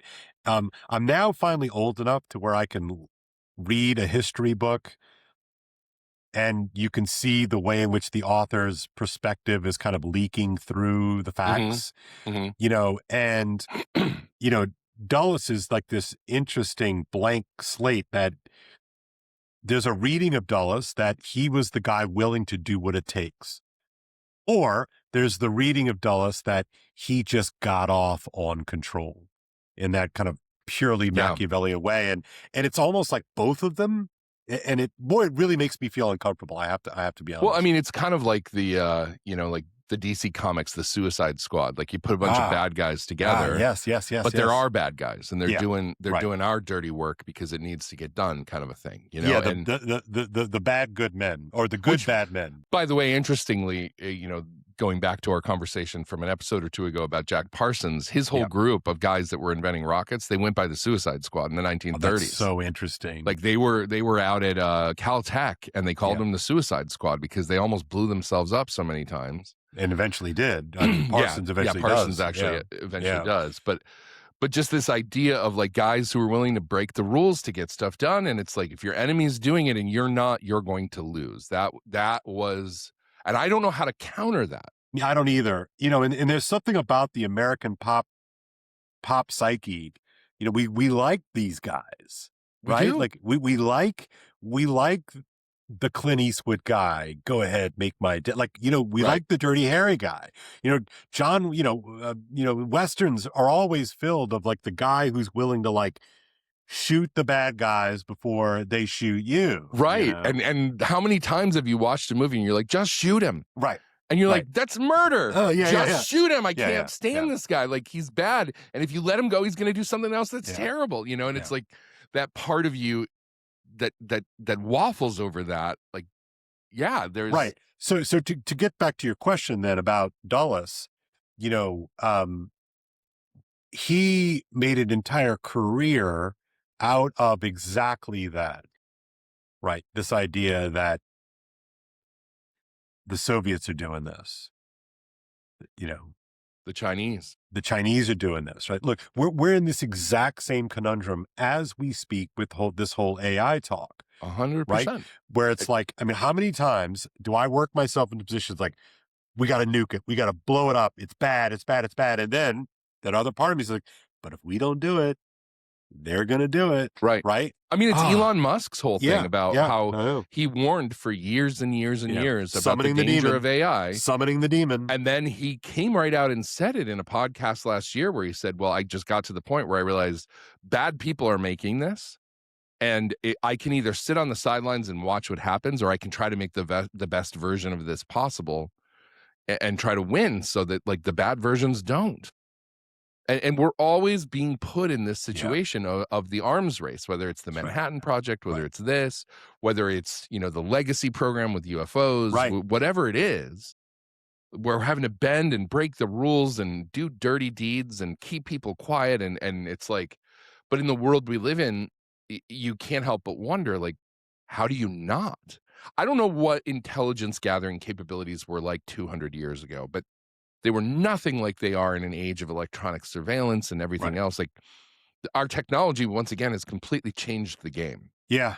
And drugs are a technology that allowed us to change the game. I mean, the whole reason psilocybin is a thing is because the MKUltra researchers went to Mexico looking for this god mushroom that was supposed to be mind-altering. And there's harrowing stories of them going through the mountains trying to find it and all this stuff. And one guy got abandoned and they had to come back for him. And it just but like they were really in this pursuit of how do we find the drugs that allow us to get information out of other spies or to control people so that we can have plausible deniability on stuff that needs to get done. Yeah. You know, there's a little bit of a side quest here, but I think it's appropriate. Despite your begging me to go see Project Hail Mary when it was in theaters, I was just not in a position to be able to make the time to see it when it was in theaters. But just the other night, I finally convinced the kids to sit down and watch a movie with me, and I fire up Amazon Prime to see what's available, and lo and behold, Project Hail Mary is available. So we sat down to watch it, had a great experience. It was a truly enjoyable film. But a pivotal part of that I know where you're going with movie is that, you know, right before they're going to take off, there's a window. They're going to take off. They're going to send this probe out to do this mission, which is a suicide mission, right? It's a suicide squad, right? It's a suicide mission. And the Grace has been training the science officer in this thing that he understands how it works, et cetera. It doesn't really matter. But he gets blown up, you know, a day before their window of opportunity is to go, and they won't have the same window for like 3 years, which then translates into like 11 million more potential deaths. And the chief of the operation, she's like, "Do you want to go?" And he's like, Give me some time. She's like, "You have 3 hours." He comes back and he's like, "I'm not your guy. I'm not a hero. I can't do it." She's like, "Yeah, you're going to do it." And so they drug him and they stick him on the ship. And Steve, I don't know if I haven't talked to you about this, but my sense is that the reason why he doesn't die on the trip is because of the drugs he was injected with. It's never explained. It's never explained. And I know that Andy Weir has talked about how he does know what happened to the other two astronauts, and he's thought about writing a sequel about why they died. But I mean, part of it was in the book, they go into a lengthy discussion of how inducing a medical coma that lasts a long time is an extremely dangerous thing. Dubious. Yeah. And there's only a certain percentage of the population that has the right genetic markers to be able to survive this. So because it was a private company like in Korea or Japan or somewhere that had developed the technology in the book. I don't know that the technology is real. Yeah. But they ended up, the business went out of business because it was too dangerous for most people. Yeah. It was only a subset of the population that could withstand years-long medical comas, right? Yeah. And so they end up doing genetic testing, and Grace is one of the people who has the gene. And so, you know, when the other crew gets blown up and the science officer's gone, they know he can make the trip. Got it. Okay. But even then, it's like there's a high chance of death, even if you've got it. Yeah. So it's like you only have, I forget what it is. There's like a 30% chance you're going to die or something like that. Right. So anyway, to get back to the point, though, he does not elect to go. No, he's forced. It required her, the good bad woman in this case, to make the call for the greater good. That's the cover story, isn't it? Mm-hmm. Yeah. And so our stories are just polluted with this idea.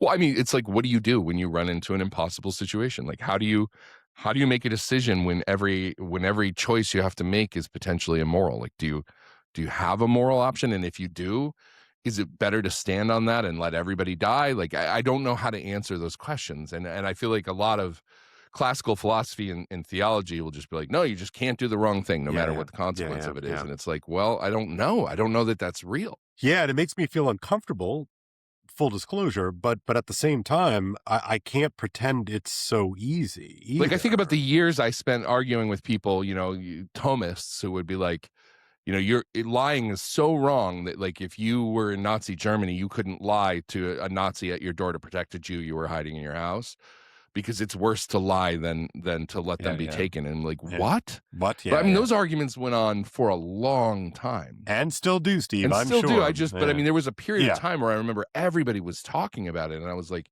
I hate lying. I will lie. Yeah. If it comes down to that. Yeah. And I'll ask forgiveness later or whatever. But I'm like, I'm not going to let somebody get killed. I'm not going to let my family be harmed because I'm not willing to tell. Like, I'm not. But I hate lying. Yeah. So as far as this whole MKUltra thing is concerned, I try my best to contextualize the situation. That there are such things that are matters of national security. I certainly don't pretend to know what all that entails, but we have enough of a record to show that, like you said, there really are bad guys who really do want to do nasty stuff to innocent people. And so therefore, what is our moral responsibility to deal with evil? And so even with something like MKUltra, I'm not making excuses for it. But I think what bothers me so much is how unchecked it became, and any kind of moral and ethical safeguards that could have been put in place doesn't mean that you didn't have to make tough decisions, but that it is so obscured and so cloaked that we're not even given the opportunity to have a kind of reckoning that I think is merited. Well, I mean, what really bothered me, and what came out of that hearing this past week is they experimented on American citizens who unwittingly, like in bars. I'm not even just talking about the prostitution thing. I mean, there are going to be some people who are like, well, if you're going to go to a brothel, you get what you get, right? They were drugging people in bars. They were drugging people, just to observe their behaviors. Yeah. And there were never any criminal penalties for this. Like, nobody was ever held accountable. And that was one of the things that they discussed at the hearing, is nobody was held liable for the things that they did that were totally unethical against innocent. Yeah. And so here we are waging a war of good against evil, the West versus the communists, the Soviets, and they were bad guys. I'm not sitting here pretending they weren't. And I think it's really important that we remember, that the Soviet Union was actually an evil empire. But how clean are we? And I think that's the disquieting part for me personally, and look, you and I have a friendship that is, we try our best to have truth as our North Star. Mm-hmm.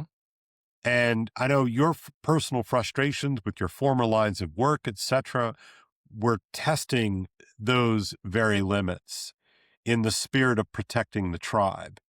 And I think we deserve to know the truth, even if the truth is embarrassing and it's shameful. But I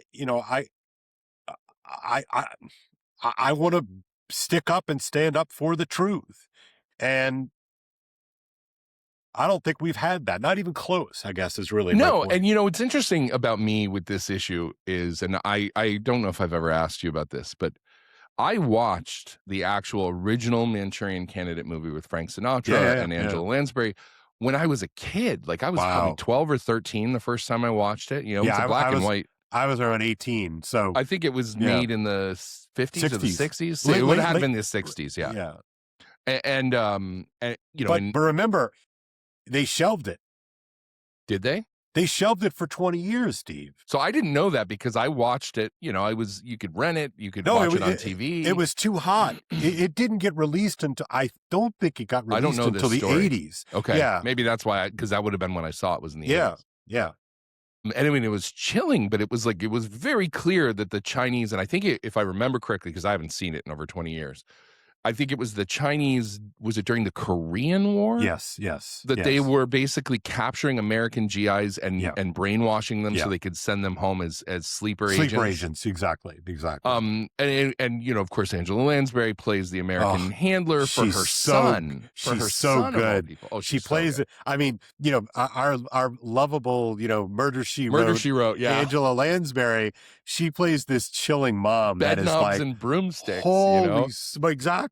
Holy smokes, what a perfect role. Yeah. Man, she was but she was a clear villain. Yeah. The Chinese there were clear villains. And it's this idea of you don't do this to people. Yeah.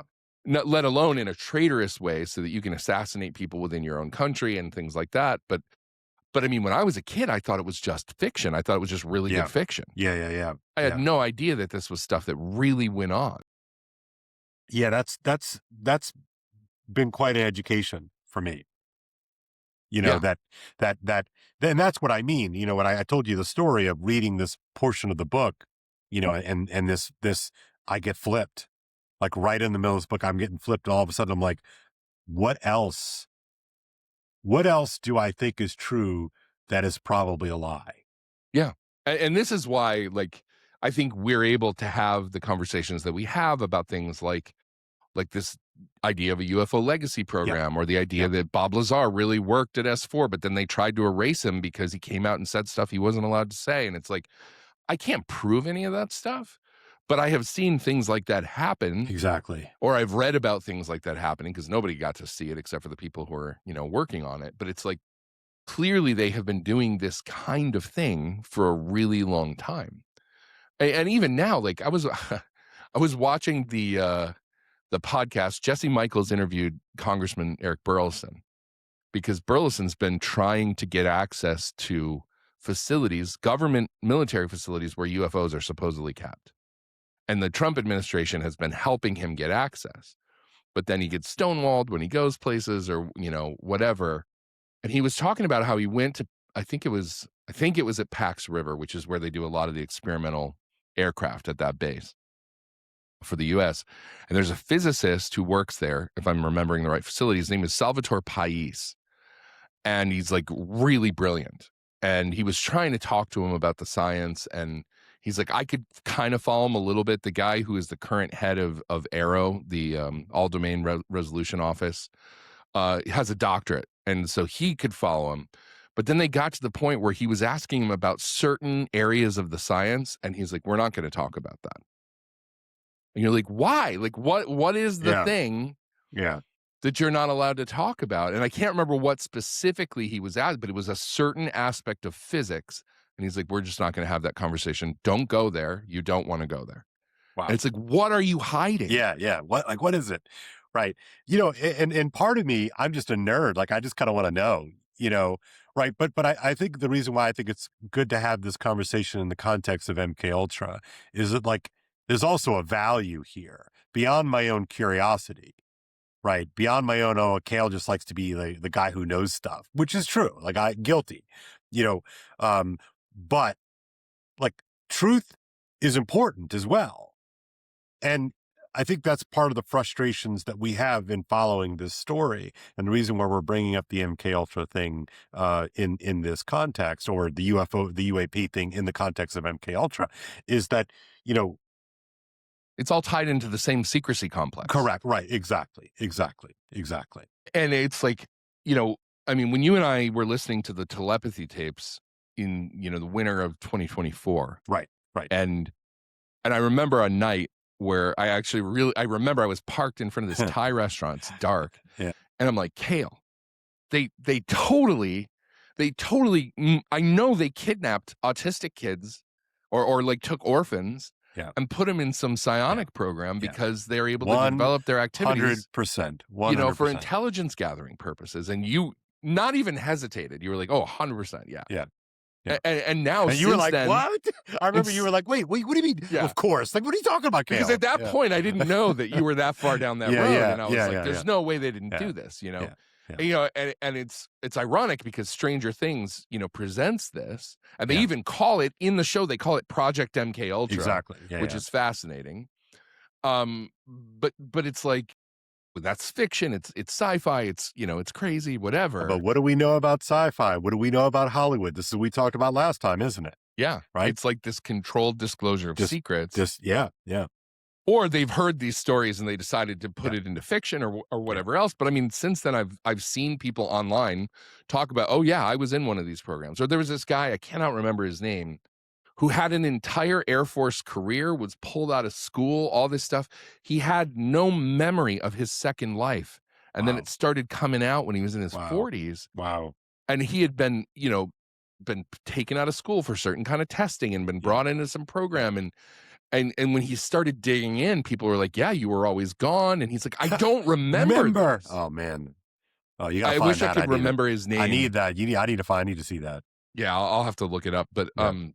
But he's come up in several of these stories, and he's a real guy. Yeah. And it's just like, I mean, first of all, part of it is, you know, we kind of scoff at the idea that we can actually do this stuff to people, that we can take their agency, that we can. Yeah. And I think that's the first hurdle that I think, like, the way that I approach these stories, Steve, is that I don't know if we can do that or not, but I know that there are a lot of people who think it's a worthy endeavor to try. Right. And I think that's an important part. Like, I'm not saying that we have an army of 11s, you know, from Stranger Things. You know, I'm not saying that, well, you know, what 11 is capable of doing in Stranger Things is like a real thing. But clearly there are people who think that it is worth trying and ruining lives in order to try it. Well, look, I mean, like, I don't know what to do with this story. It could be apocryphal, but I have a friend who works. Hey, I got a thunderstorm going on here too. Dang, I heard that. I got a friend who works in the public health establishment in the government, the federal government. Yeah. And I'm going to keep his identity secret, but he works with a lot of physicians who are specialists or at the top of their field because they work on public health policy stuff together. And this friend told me that he had a guy who was a doctor who came in and said, listen, I don't know what to do. He's like, I have been approached by people from an unnamed agency within the U.S. government who want me to study some biological material that they claim is extraterrestrial. And they won't tell me anything else. And they say that I have to sign an NDA, and if I go and all these things. And he's like, should I go? I mean, I'm curious. And my buddy, who, you know, his background is he's an attorney first, you know, he's like, don't go. Yeah. Well, the guy ends up deciding, I guess, to go. Of course, because he's curious. I get it. And he disappears. And he's gone for over a year. Oh. His family doesn't know where he is. His wife doesn't know what happened to him. He's just gone. And then he shows back up. Total amnesia. Has no idea where he's been, what he's been doing. Holy crap. So this is a story that a guy I know well, have known for decades, told me about some encounter that he had with somebody. And I mean, I didn't get names. I couldn't look it up and verify it. But I'm just like, are you freaking kidding me? And then I talked to a guy that I knew who's now since deceased, who was an intelligence officer in the military in the 60s and 70s. And he's like, we have weapons that you wouldn't believe. There are drugs. There are things you can do to people to make them forget. There's there's a lot of stuff. Because I told him this story, and he's like, there's a lot of stuff that nobody knows about that we've got. So do you think that that is part of the games of footsie that we see all around these stories, that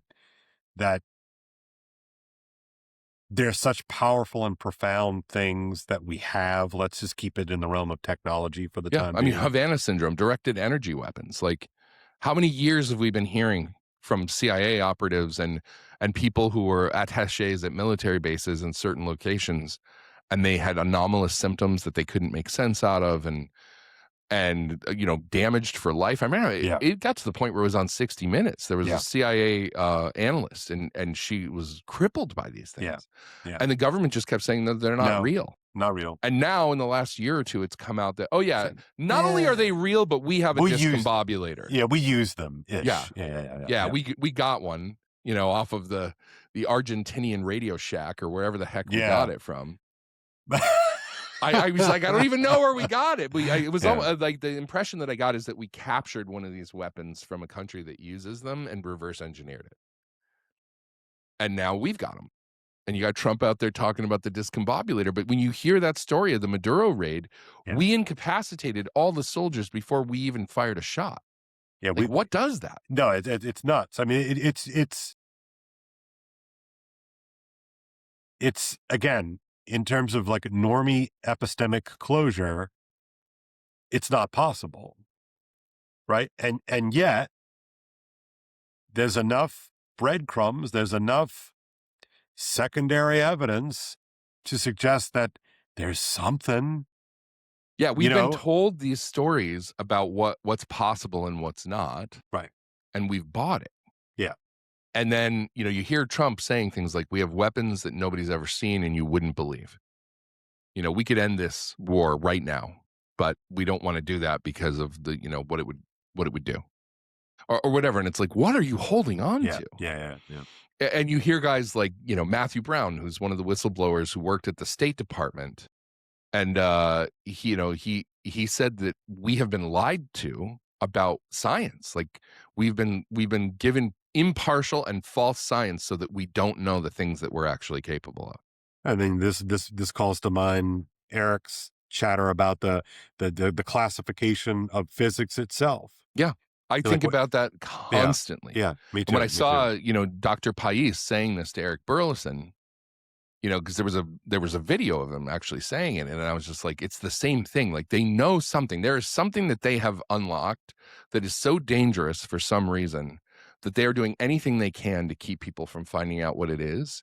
And it's going to dovetail into things like AI. They're not going to let us have AI that can figure out these kinds of problems. We're hearing that AI is solving mathematical puzzles that have never been solved now. Yeah. And it keeps happening, right? Stuff that people have worked on, mathematicians have worked on stuff for decades, and then they give it to, Claude Mythos, and it's got it in an hour. I have to say, I know we're not, the topic of the conversation today is not about AI, but I just want to note, it's been really quiet. It really has. On the AI unlock phases. And I don't know if that's algorithmic. I don't know if it's because we're paying attention to different things. I know. I had the same question. But I don't see the hype boys everywhere. No. But at the same time, I saw a guy the other day who I've, known online for a long time. Yeah. And he was talking about how he's like, I think he's a software engineer. And he's like, it's over for us. Like, the more I see what this stuff can do, the more I'm like, it's done. And so it's like, it's so hard to balance out the hype versus reality, and this is the same problem that we're applying to MKUltra, exactly, to UFOs. exactly. This is an epistemological pattern, and we're constantly like, reasonable, responsible people are allergic to conspiracy theories because there's so many of them, and so many are so outlandish.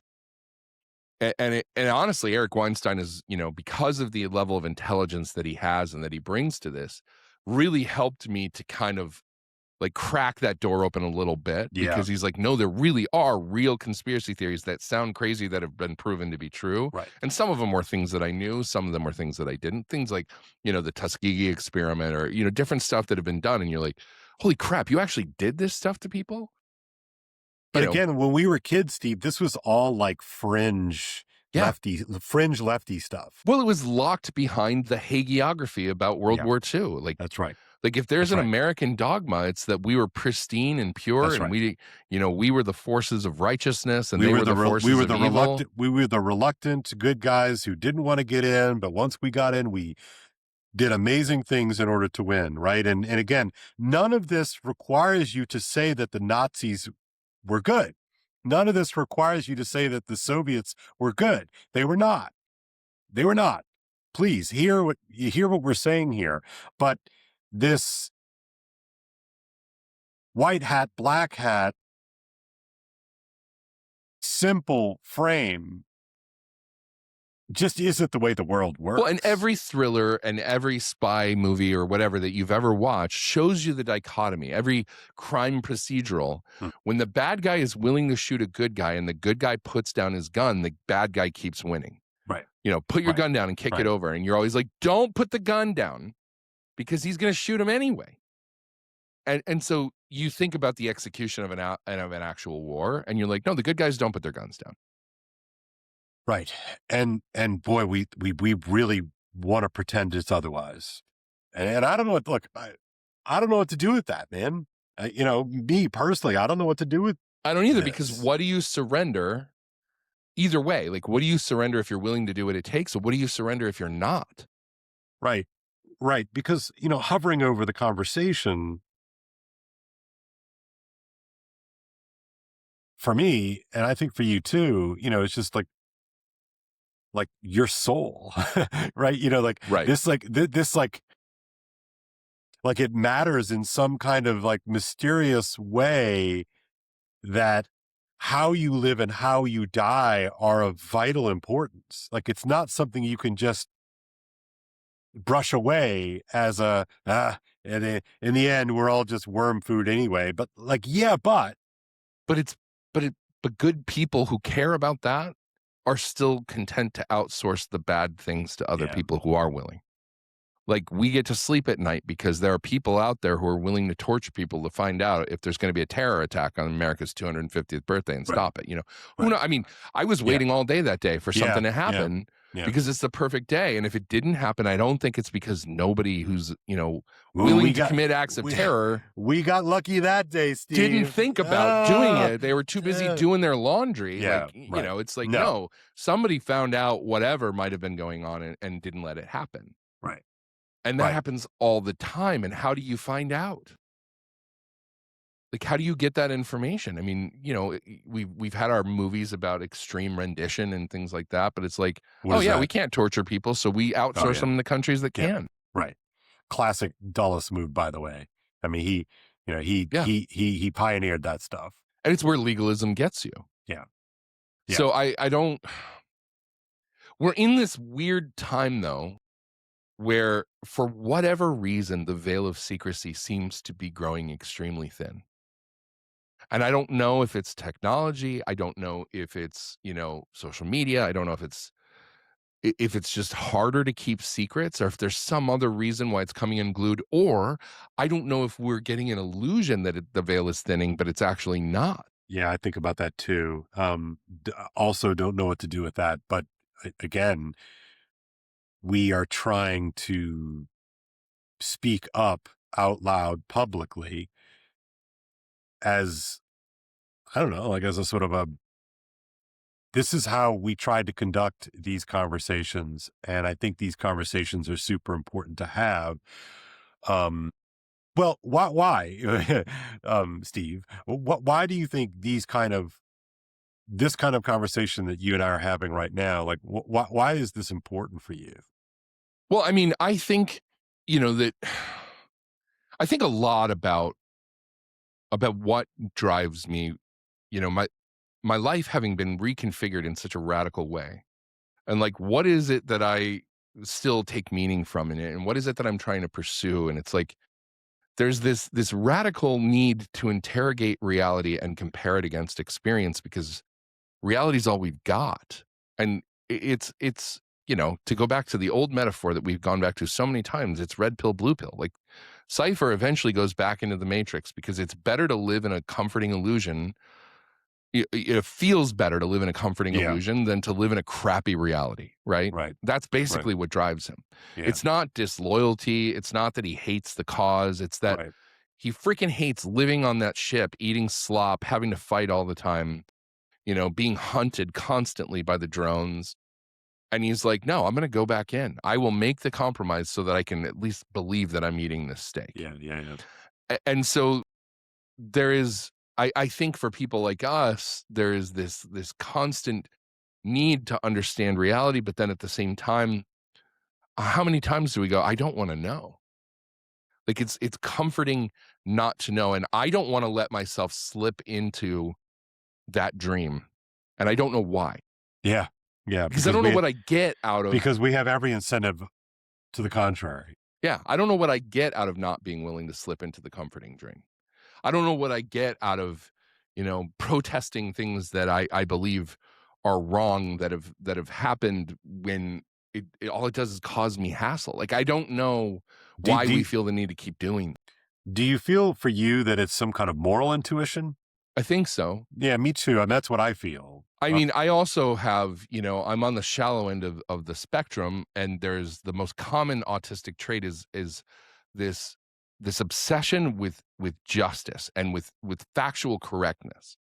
And there just seems to be like anybody who's anywhere on that spectrum, who can communicate, has a massive issue with letting injustice go uncorrected. Or even just letting factual error go uncorrected. You're like, no, that's not how reality is. I have to confront that story because that's not true. What is the purpose of that? I don't know. Yeah. So for me, there's part of that is like, no, I just can't let the lie stand. Part of it is when I was a kid, I got accused of being a liar a lot when I wasn't lying. And I hated it because I was like, no, I'm telling the truth. And so. Yeah, I don't like that either. Again, I'm like Marty McFly getting called chicken. You call me a liar and I'm here to fight you. Right. Like I drop all reasonability and I'm like, no, you can't say that. That's not true. And I'm in a point in my life where there is a narrative that constantly keeps being rewritten that isn't true about my life story, know? Yeah. Because of, that's what happens when marriages break up and things like that. And it's like. Yeah. And you and I both roll our eyes, I think, appropriately when people invoke my truth, your truth, those kinds of things. But let's not forget, like, there's a truth to that, though. Yeah, it's my perception of truth is what it should be. Yeah. Because none of us are perfect epistemological instruments, Yeah. And memory is faulty and all these things, but we do our best to construct the most comprehensive and accurate model of reality, or we choose a story that makes us feel justified. It's one of the other. Yeah, and I'm really struck. I'm always struck, by your integrity in these matters, right? Because you've never been, in my experience, you've never been someone who. You have always been willing to say, yeah, I effed up. Right. I try not to lie to make myself look better. Yeah. But like this integrity thing really matters, and look, it matters to me too. I'm not trying to single you out, but for me, in the context of this entire conversation, is I think about integrity, and I think we're not pretending that hard choices don't have to be made, right? Both personally and collectively. Yeah. But there's something about those hard choices. Like integrity still matters even when you have to make hard choices. Like I think of the project leader in Project Hail Mary. Mm-hmm. For her, she has to make a tough call, a call that I think both of us would have a really hard time making if we were in her shoes. But you can recognize that there's an integrity to her. Again, I'm just talking about in terms of this film, right? Sure. And in terms of the story as it's presented. Yeah. Because she basically says, look, you're going to die anyway. Right. If you don't go. Right. So if you do go, at least you have a chance to be the hero I think you are and to save everything. That's right. Yeah, it's beautiful. You're just letting fear get the better of you, but I know you have it in you. Right. And there is a nobility to that, even though it's really underhanded. Boy, it's really tough. I know. Right. And so is there like a super integrity? You know, there's integrity and sub integrity and super integrity. Yeah, it's a fascinating topic. But for us, you know, and why we care about MKUltra and why we care about disclosure and why we care about the CIA and all these things is that, look, we started this entire conversation out about the country, our nation, that both of us are remain proud and grateful to be part of. You know, that doesn't mean that you have to lie about it.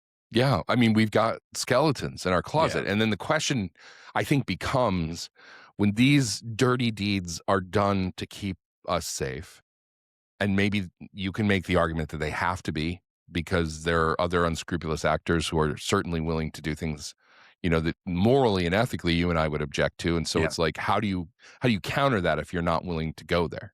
Yeah. But can it really be kept compartmentalized? You know, how does it affect society?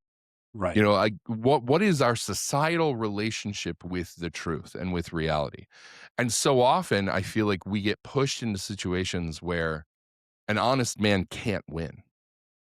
You know, a man with integrity can't win. He can't keep his job, or he can't, you know, file for a mortgage application, or, you know, like, I mean, I bought a used car last year, and after I'd already signed and like the deal was done, the guy was like, okay, the car company's going to call you, or the loan company's going to call you.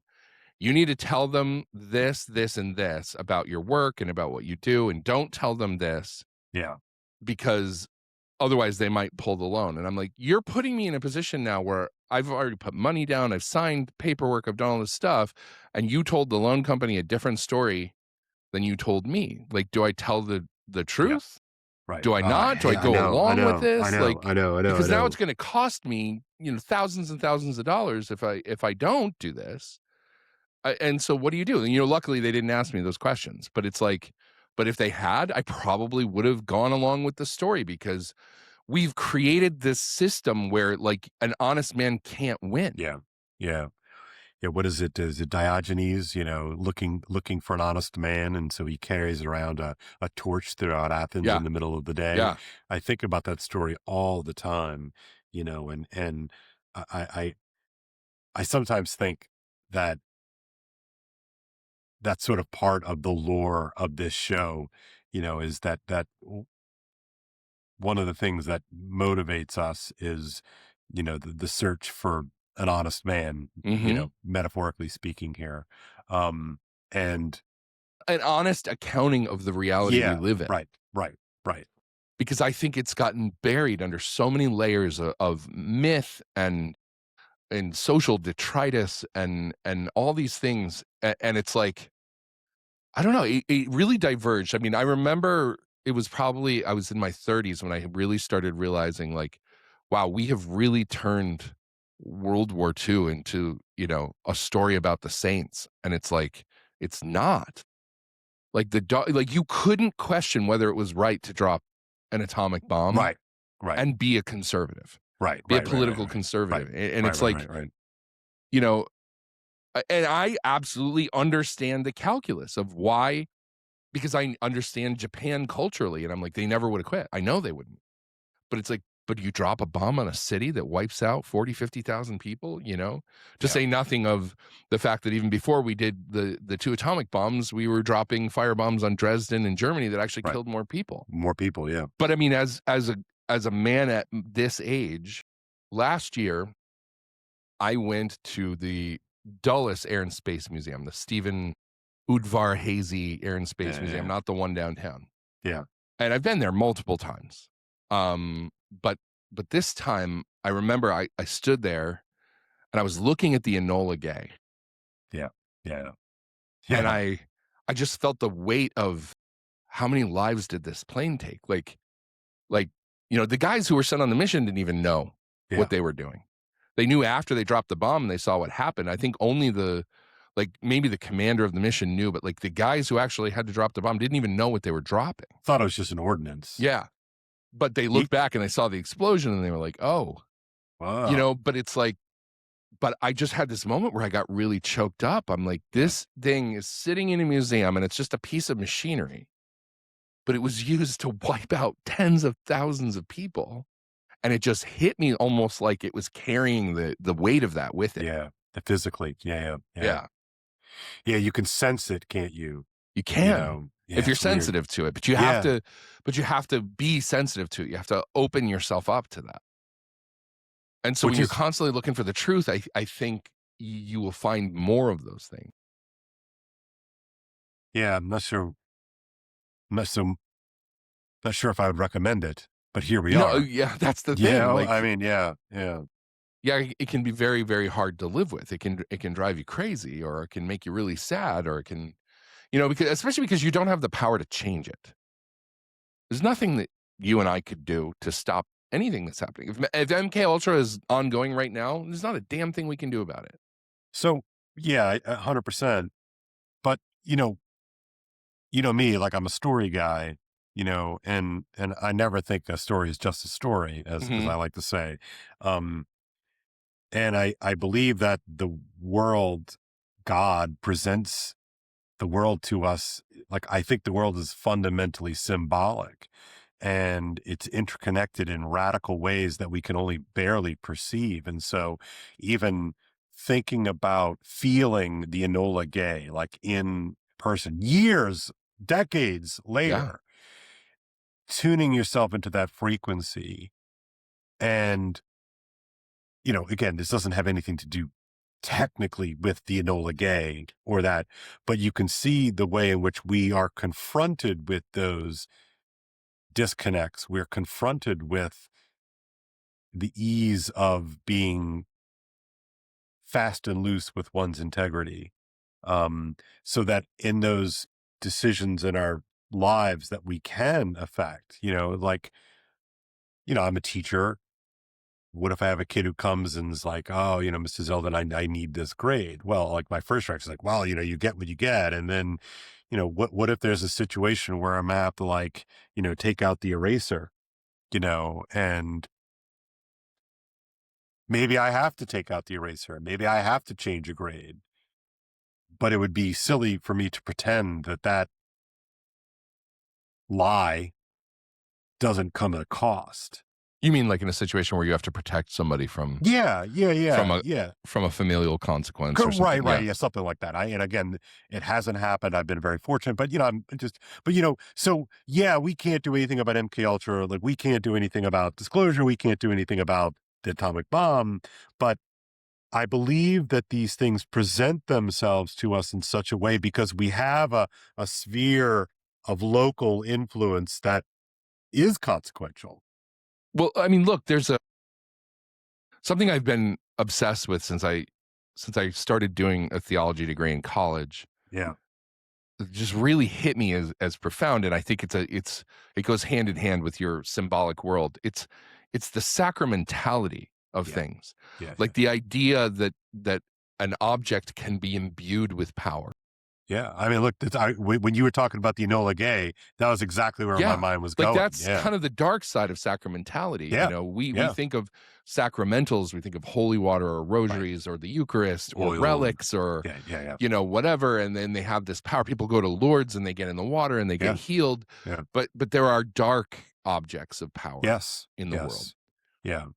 And I don't really know how that works, or there's locations, that are demonic or that are haunted, or you talk to people. So many people have these stories about, the house that, my grandfather lived in, man, weird stuff would always happen there. And we always got this spooky feeling. And then another family moved in and they had even worse problems. And and we just totally pretended that stuff's totally fake. Right. There was somebody that I knew, when I was a younger man who had very profound spiritual sensibility. And I used to test that person because there were certain places that would give them the creeps.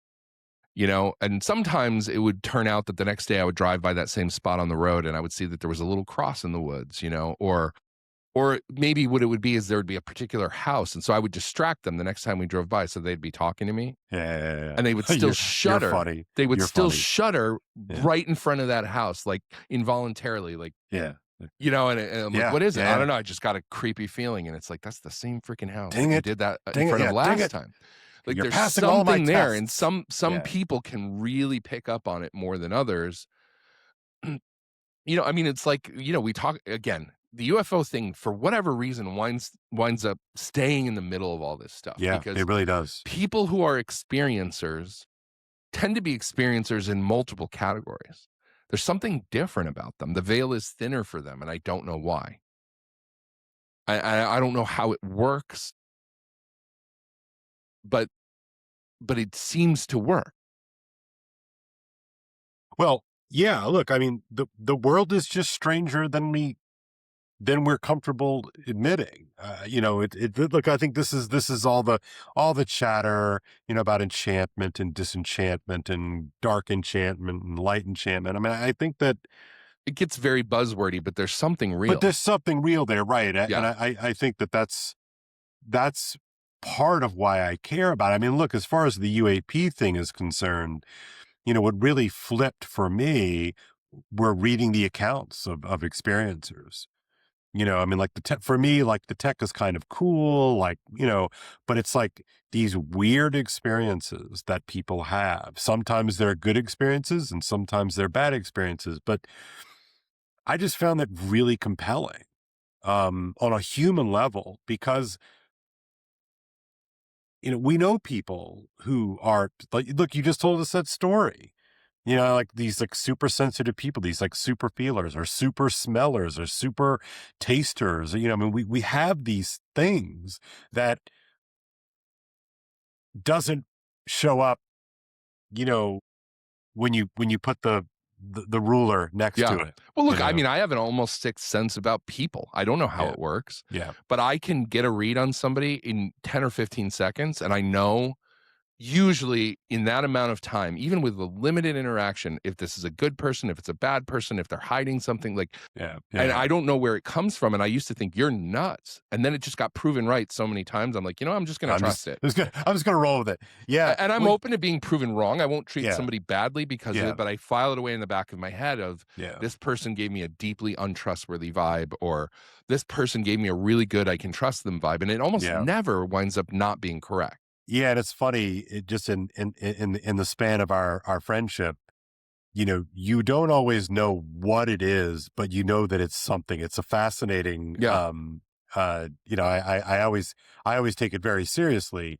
You know, when you raise your eyebrow at somebody or something or some situation, because you're not sitting here pretending like you're some prophet where like, well, this is going to happen and that's what this means, but something that there's a strange disturbance in the force, right? Sure. Yeah.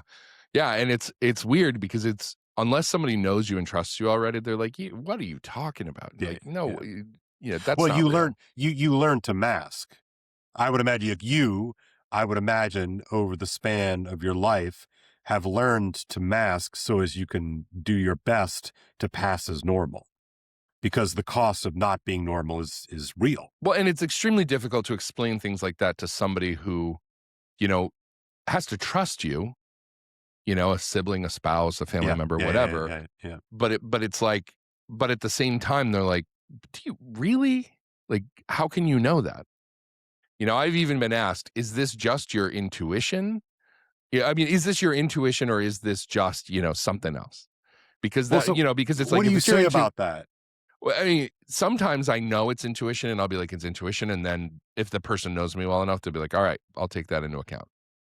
You know, but it's like, you can have just a bad vibe off of somebody. Maybe you're having a bad day or, you know, whatever. And so only if it feels strong enough am I going to say, no, don't. Or, you know what, they're good. And it got to the point where, you know, Jamie used to use it to help me to vet her business partners because, you know, she didn't have that sense about people. So she'd ask me, what do you think? I'm thinking about working with this person. Go find what's wrong with them is what she would say. It's funny. That's so funny. And I'm like, I don't really like being that guy. I feel like this weird. I feel like 11. Well, I guess my question to you is like, why are you drawing a distinction between this capacity and intuition? No, I Like- think I think they're one and the same, but I don't know where that Okay. intuition comes from, and it's The not line. the same intuition that other people have. Yeah. Okay. There okay. was a distinction that was made between intuition and, do you just not like them, or do you just have, like, how do you find that dividing line between, oh, your superpower activated automatically and you just think this person is annoying, And Yeah, it can be yeah. difficult sometimes to tell, because sometimes people are just off-putting because of how they Sure. act, or Yeah. or whatever. But Or I mean, it could be something even as silly as like, you're a Giants fan and someone's like rocking a Phillies Right. jersey. and then right? I'm like, I know you're Like, a bad person. I hate that guy. Right? Yeah, like, no, you just don't like the Eagles. It's Yeah, different, exactly. But I'm sure you've learned how to filter these things better now, right? Yeah, I As mean, a- I just kind of take it as a tool in the toolkit. yeah, okay. Like, Yeah. if I meet somebody and I'm like, hey, they're good, they're cool, then I know that our interactions will go well, and they do. And if they're not, they're not. And sometimes I just don't get a read on people at all, and then I'm even more fascinated, because I'm like, Wait a second. how is Yeah. your aura so guarded that Yeah, I don't get a yeah. read on you at all? Like, what's really going on? Have you ever met an evil person? I feel like I have, although I cannot put my finger on a time I've met them. I have observed people through media that I Yeah. got a very strong evil vibe off. Yeah. So like take somebody like, imagine, if you will, that you had found yourself in a room with Father Marcel Maciel. I have been in a room with him. Oh, I didn't meet him, okay. But you were but in the I room. saw him from 15 feet away. Okay. Give me the goods. I didn't have a read. Okay. So that tells me, I'm gonna interject here. That tells me that, given the fact that we know the man was straight up evil, as it comes out, I bet he was really good at hiding himself, in particular with sensitive people. So this is the thing, with that particular episode, I had been doing missionary work in Mexico for 2 weeks or whatever. Okay. And a lot of crazy experiences. Like, we were Sure. way off the grid. Like, we Oh, were up in man. the mountains Wild. with tribes that, like, Yeah. Spanish wasn't their first language. Yeah. They had no Yeah, running yeah. water. They had Yeah. they had dirt floors. Like, and so I'm dealing with this. There's a guy who had a schizophrenic break while we were out there. There's all these weird things that are going on, right? So you come back from an experience like this. You're in another country. You don't speak the language. You're doing Right. your You're best. already defamiliarized. You're right? dealing with, like, lack of sanitation and all these Yeah. kind of things. And so when you finally, like, get back to civilization, get to a hotel, and then you have a final mass, and this guy comes in and he's the celebrant of this final mass, And they straight up worship that. and they dude. worship him. And so Yeah. there's this hype. Like, there's hundreds, if not thousands, of people at this mass, and the hype is huge. And I'm not, like, looking him in the eyes and shaking his hand. He's walking, Yeah. and I'm 18. Like, I haven't Yeah. honed this. Yeah. I'm not even aware I have this ability at this Right. point in time. Right.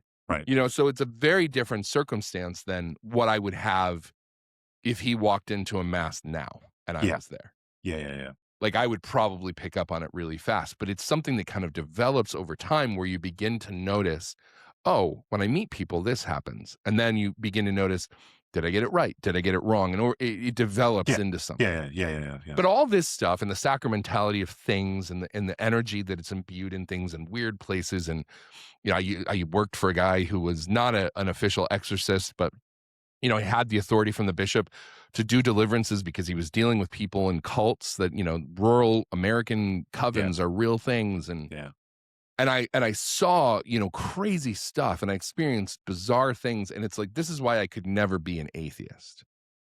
Like, as tempting as it has been at times, Totally. to let my difficulty with belief to just be like, I don't believe in anything. I've had too many experiences I would have to deny in order to live there. Yeah. And this is why I always say to people, no, I'm a theistically inclined agnostic at this point in my life. I think that there's a real supernatural world I just don't know what to believe about it. Yeah, totally. And so the questions that I have are the questions we about the stories we tell ourselves about God. You know, to borrow from David Bentley Hart, he says, you know, we have a moral obligation to question the stories we tell ourselves about God if they do not comport with the attributes that we believe God possesses. Yeah. You know, Yeah, and that's so good. and so I can have questions about, you know, certain things that the Catholic Church teaches, or certain, you know, like which faith is the real faith, and is there just one path, or is there multiple paths, and all this kind of stuff. But ultimately, like, I can't say, oh no, I just don't believe that there's stuff outside of the corporeal realm. No, there is. There definitely is. Yeah. And you pick up on it all the time if you're sensitive enough and aware enough, and you don't delude yourself. Because what strikes me about the idea of like an evil person is,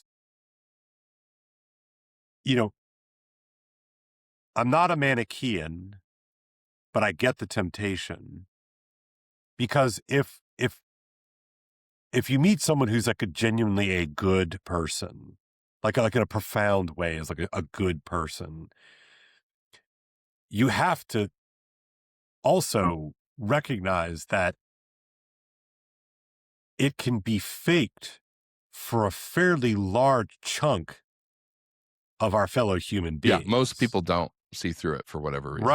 Right. And so, you know, so I think of somebody like Maciel, and I think of you, and, you know, being in the same room with him, and just his phenomena and his success, you know, and his ability to fool the world. The weird thing is I think his advantage was that he was hard to read, because from what I've seen of him, what I've seen of him, he didn't have a lot of charisma, but he totally fooled John Paul II, like totally fooled. That's what I'm saying, you know. Yeah, no, that's kind of where I'm getting, that's where I'm going with this, because I was a little underwhelmed by that mass.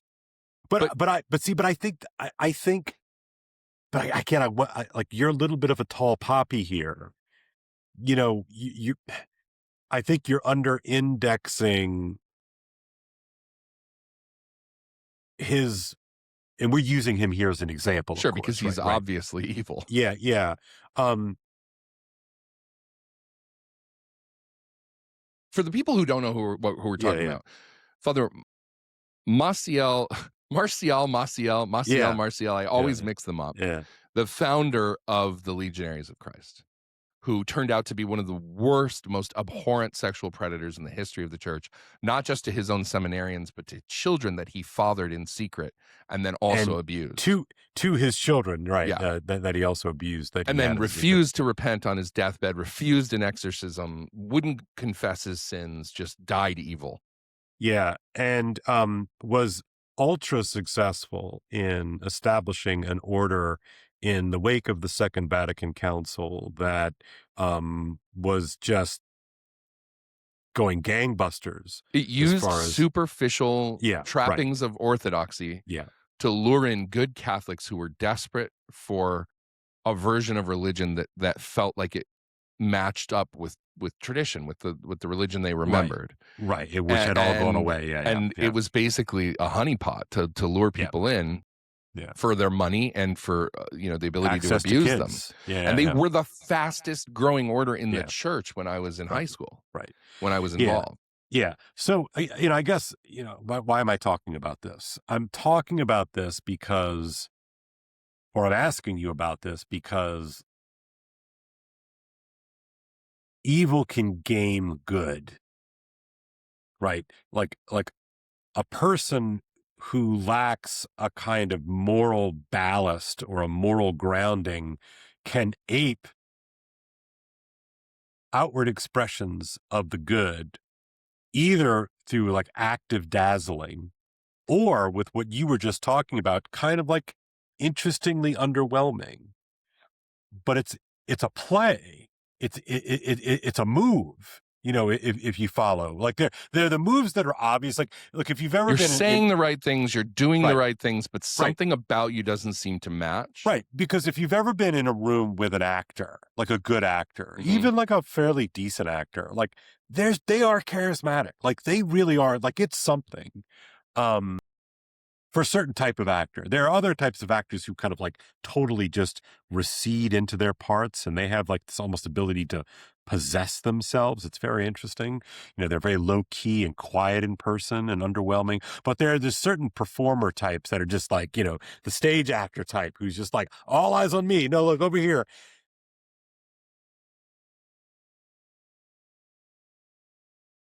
It's a move, right? But then you can also play it in reverse.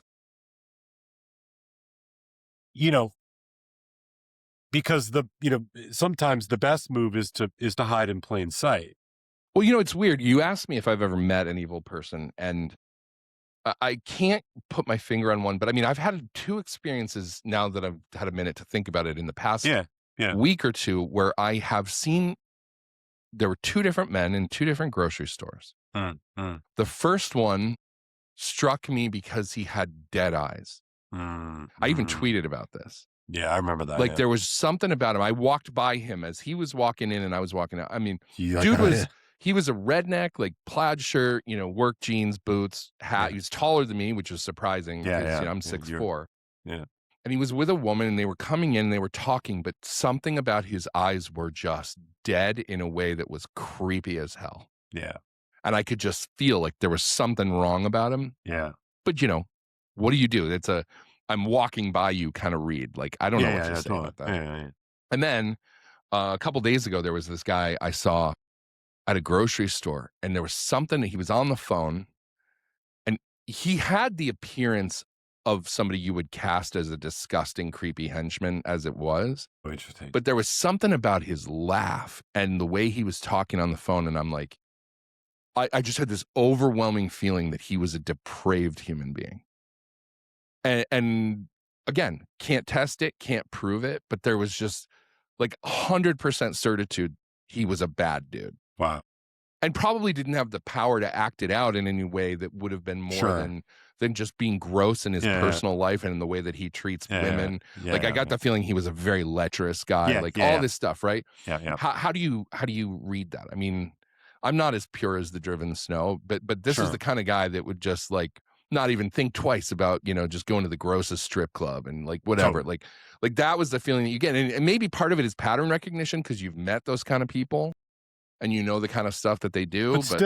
But still, even like with pattern recognition, this is why I was asking you the question about intuition, because part of being a pattern recognizing a person who is good at pattern recognition is your ability to sort of stack those things and kind of keep them as a kind of operative model in which you're approaching the world. So you might not notice the eyebrow flick up just really quickly or but it'll get past your conscious observation into sort of this deeper layer of it's almost like you're passively scanning. That's right.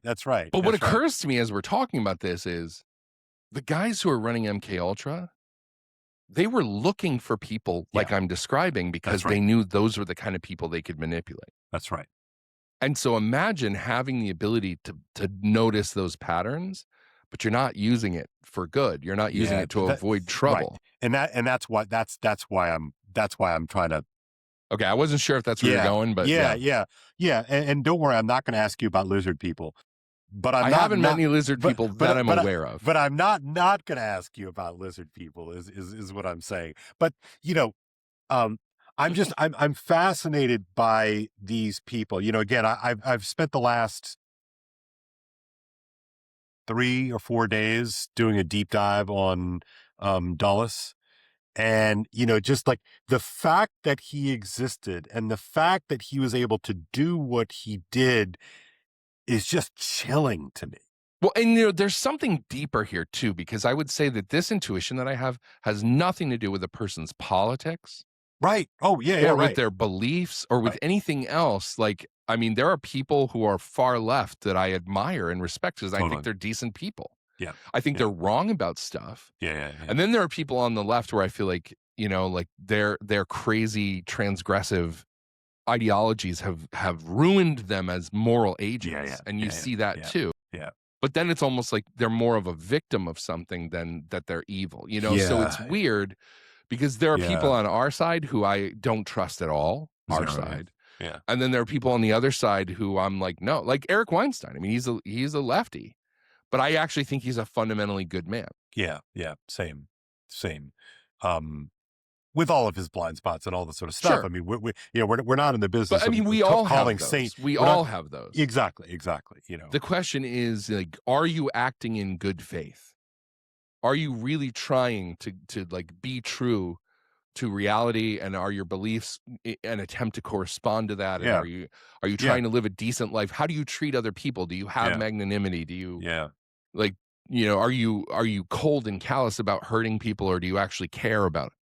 Yeah, so this is the soul stuff that we were talking about earlier. This is the integrity stuff that we were talking about earlier, right? And again, one need not see this in a strictly religious register, although clearly there are analogies to all this, of course, right? But it's just like in fact, I would beg the audience to sort of let go of a little of that overt Christian idiom for the sake of trying to understand what this deeper phenomena because it gives you axioms that aren't really workable. Right. And they cloud your judgment. That's right. So like, and gosh, we have so many like just because somebody's a sinner, maybe they're a manifest public sinner, that doesn't make them, stupid, or it doesn't make them necessarily evil overall. Maybe they just struggle with whatever the particular thing is. It could be the case, but it need necessarily be the case, right? And so like how many times have you seen a guy who is struggling with addiction or, or lust or whatever, and that like he's totally fine with giving into it, but at the same time you're like, but that's a good man who's struggling. That's not an evil man who's giving in. It's so interesting too. And again, neither of us are in the business of like letting people off the hook, but at the same time, what frustrates me about low res, fat marker reality is that like, I know some people who would excuse like real bad stuff, but hey, bro goes to mass on Sundays. Oh my gosh, that's one of the worst things. It happens all the time. All the time. I'm like, yeah, so you're right. Bro goes to mass on Sundays, but like, do you know what he does? You know, and so there are people who show up religiously. And they're terrible people. Right. And there are people who don't even darken the doorstep, and they're better than, most religious people you'll ever meet. And it's like, how does that work? It's not this automatic, axiomatic thing where this simple binary of either you have grace and you're a good person, or you don't and you don't. You know what? You use that word "good faith," and I like that expression because it's like wonderfully weird, right? Right, but like I know friends of mine who will say things like, "Oh, well, sin makes you stupid." Yeah, right? It's the dumbest expression that's ever been made. And I will accept that there are scenarios in which sin makes you stupid, right? But it has something to do with your relationship to the sin and the rationalizations that you engage in with the sin, right? It's like, let's say someone's a out of control alcoholic. Mm-hmm. Neither of us think that even back in your day, you would have said having a glass of whiskey is a sin. Like we're not Puritan. We're not Puritans here, people, right? But that there are certain guys who we would say, oh yeah, he's really struggling with the bottle. And you want to say, it's like, doesn't really seem like he's struggling all that much with the bottle. You know what I mean? Whereas we also know guys who do in fact struggle with the bottle, and it challenges their conscience. Like they know that they're living outside of the realm of integrity, and they're not okay with it. Right. And like, that's that part, we were talking about MKUltra and all this other stuff. There's something about having to make a tough call versus, man, I can't wait to make a tough call. Yeah. Yeah. I'm looking That is exactly what I mean. That is Yeah. exactly what Yeah, I yeah. meant when I said, like, Yeah. there you can just, like, that guy just seemed like he was that guy. Right. He's like, Right. I cannot wait to do something disgusting. Right. And it seems to me that the CIA has had an outsized number of guys who can't wait to make a tough call. Well, I mean, You but know? that's who you need, right? And so, Yeah. you know, what's funny is part of this story reminded me of something, you know, that there was a story I used to hear repeatedly when I was doing the 1 Peter 5 stuff, and we were Yep. really, you know, critically watching the Pope. And what I was told is that when Francis was just Cardinal Bergoglio in Buenos Aires, Yep. that he would have this parade. Again, I can't prove this. This is potentially not true, but it was a story I heard more than once, where he would have a parade of like prostitutes and people who would come into his office and report on his priests and all of their malign deeds, right? I've heard that too. And then he would use that intelligence to go to those priests and say, you can keep doing whatever you want, but I need you to be loyal to me because I know what you're doing and I'll destroy you if you're not one of my loyal guys. Dang. And whether or not that was that's true, dark you stuff. look at the Vatican and the guys he surrounded himself with. I mean, Yeah. the guy who was the administrator of his papal household, Monsignor Batista Rica, caught multiple times with rent boys. Like this was a guy who was known, like he wasn't safe to leave around, you know, hide your kids, hide your wife. No, hide your sons. He was caught in an elevator with a guy. He was caught in a park with a guy. Like, this was well known before he put him in charge of the papal household. He wasn't a reformed guy. You know, you have Monsignor Luigi Capazzi and his alleged, you know, orgy, and he was the secretary to Cardinal Coco Palmiero. Yeah. Like, there were all these guys around him who were so obviously morally compromised. Yeah. But they would do whatever, like they would, like good henchmen, they would do whatever he said. Yeah. Because he could control those guys. He can't control Cardinal Burke. Yeah, those are useful fellows. Yeah, they're extremely useful. And just imagine the power of being able to tell somebody, I know who you really are, and I'll let you be. I'll give you access to that. Man. All you got to do is bow down and worship me, is basically what you're saying. And that's what the CIA does. That's what anybody in a position of power who has no moral scruples. That's right. It's advantageous for you to do that. You want to have men you can control. Dude, that's dark stuff. You just can't, they can't let that behavior get so out of control that it damages you. Then they become a liability. Right. But then you've already compromised yourself enough to be like, well, I can just dispose of them how I. But see, to me, this is what explains the entire Epstein, the sex trafficking aspect of it. Because it was clearly there was more going on with the scientists and everything else. I don't think that it was one simple thing. But I think that aspect of it is we have these powerful people who have anything they want, but like as Weinstein has said, the one thing that they can't easily get is secrecy. And so you have this guy who's like, come to this place where there are no cops. You can do whatever you want. I'll give you secrecy. I will keep it quiet. Yeah. And then you obtain compromise on these people and you're like, okay. Then the intelligence agents swoop in and they're like, so we know what you're up to and we have it on tape. Do you remember when Hugh Grant was like a big thing and he was dating at the time Elizabeth Hurley, one of the most beautiful women in the world. Beautiful at 60. Still a smoke show at 60, yeah. So he gets caught with this fairly unattractive black prostitute. Yes. Destiny Brown, I think her name was. That's more than I remember. Why do I remember this? Anyway, okay. So I remember thinking to myself, dude, you're dating Elizabeth Hurley. Like, what do you like? What? Like, if you're going to mess up. Right. Why is it like this? So it really bothered me for a while. What's even going on here? Not, like none of it's good. I don't mean it. I just sort of like, God, it's like such a weird thing. It's like I'm trying to crack the nut. Like, what is this? But on a natural level, you have access to one of the most beautiful women in the world. And I would imagine you're getting caught in a car with this random prostitute. Right. And I would imagine like other really attractive women would probably also be ready, willing, and able. You know, Right. you're Hugh Grant. I mean, you're Right. a good-looking English actor, for God's sakes, right? And then I remember somebody said he wasn't paying, he was paying for secrecy. Like in other words, there's something to be said. Again, I'm not excusing any of this behavior. You're just trying to understand it on a human level. Yeah. Like for whatever period of that time, you're just a John.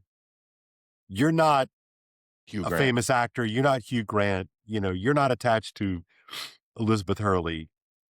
You know, and it really opened up something in me that, which I think gets to this, when you can't control like who you are, you look for carve outs, you know. And so when I think of the Epstein stuff, it's like none of those guys who got on the Lolita Express or whatever, right? They didn't need to go to Epstein's Island to have sex, right? Or drugs or what have you, or even some of like the really weird macabre stuff. But they needed, like what you're saying, they needed the cloak. And when powerful people have a need for a cloak giver, a cloak haver, the Epsteins of the world will emerge to service them. Yeah, I don't think people, general, normal, everyday people, realize what power and fame, what a double-edged sword they are. Yeah. And I say this as somebody who has only experienced it to a minor degree, enough though that I've been recognized in grocery stores or whatever, because, you know, I had millions of readers at 1 Peter 5. And there's something about that is, it's restrictive as much as it is empowering. Like, you could have a huge audience and somebody does an injustice to you, and you could use your audience and the power of your voice to get back at them, but then it just looks like you're bullying them. Yeah, punching down. You're punching down, Steve right? is punching down, yeah. And so you can have enormous leverage because of that, but also you end up looking worse because you use it. Right? Yeah, it's an interesting kind of cage, isn't it? You know, so I look, so that's interesting. So we're talking about like the need for sort of secrecy and privacy for a certain kind of person, you know, which leads me to conclude that there will never not be work for somebody like Foster Dulles. No. You know what I mean?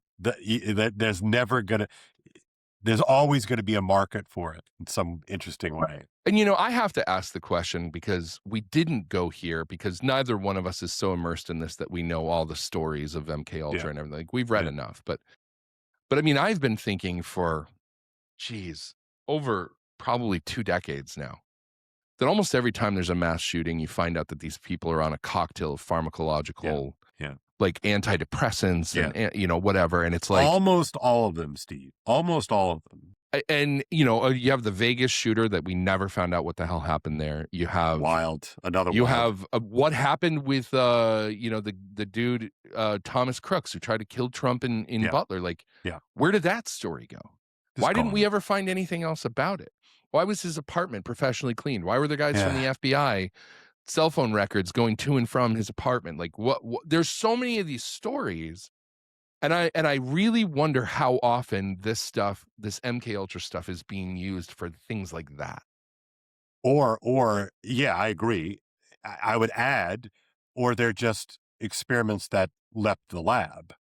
You know, but they have such an obvious, like, political win at the end. Yeah, like, every time somebody goes and shoots up a school or a theater, the gun control debate goes back in. And people change sides, and they're like, yeah, you're right. We need to get rid of all the guns, right? And we go back to talking from the beginning. You know, all political power comes from the barrel of a gun. You always disarm a populace when you want to control them. Well, if you have MKUltra guys out there committing mass shootings, you know, on schedule, Yeah. Because you never let it go long enough before there's another one, right? And then it's like, that's a great way to convince the populace that they need to be disarmed, for example. See, the data clearly shows. Yeah. So I'm not saying that that's Yeah. what's happening, but it's hard not to wonder things like that. Yeah, no, I know. Because again, the on some level, if it's not perfectly controllable, maybe it is, maybe it's not, it's at least, I mean, when I hear you say that out loud just now, it's like, man, it's all but ubiquitous. You know what I mean? It's like, it's right there in plain sight.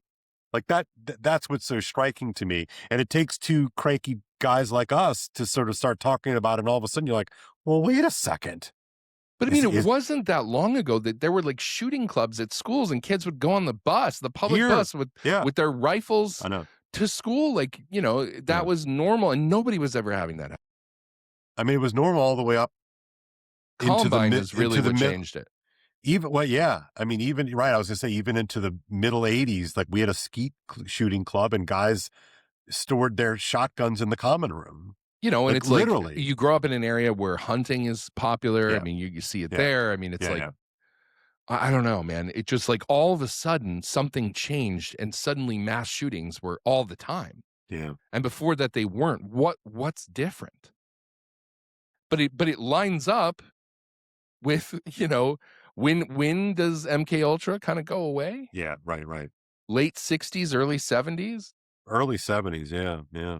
And that's 73, I think, is when the hearings, the first hearings are in 73. I think they wrap up in 75.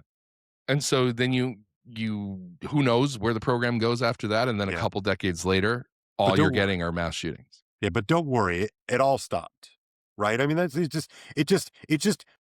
we just know that that's not true. And like, it can't possibly be true that they were like, okay, you don't so we give up on something you think is that important. And, right. One of the things that came out of the hearing was that this was one of the most heavily funded programs that the CIA ever did.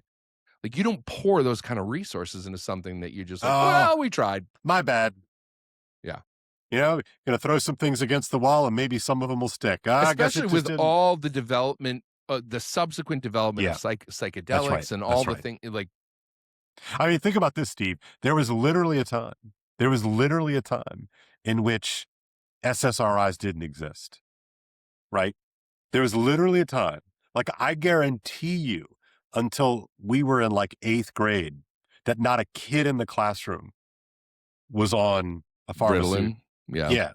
Or SSRIs, Yeah. I know we're being fast and loose, but all of that pharmacological interventionary work. I mean, and I don't like acting like these aren't problems that are multifaceted. No, I know. We have the breakdown of religion, and we have the breakdown of the family, and we have the advent of social media and the copycat effect that comes from that, and we have all the weird chemicals in our food, and the endocrine disruptors, and all, like, there's so many things that you can look at. The only thing I see is, well, why is it that every time you hear about a shooting, you find out that they were on this cocktail of antipsychotic drugs or whatever? Are we the just asking questions guys? We're becoming the just asking questions. Man, I'm so sorry, Steve. I feel like that's. I feel partially responsible for that. But I mean, no, I'm totally fine with it. But it's just like, how do we get to a place where, we can have a hearing about something like this, and it happened, and it still feels like it's a fake story.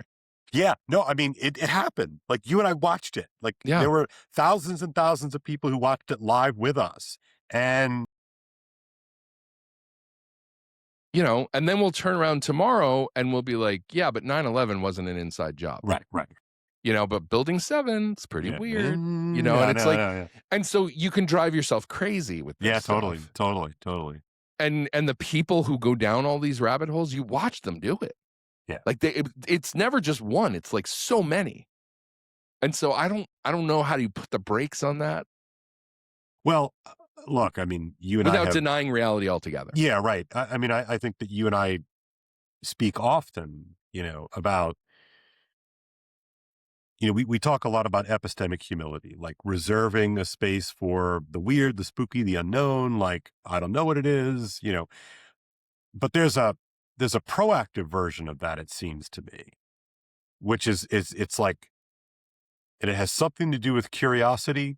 It has something to do with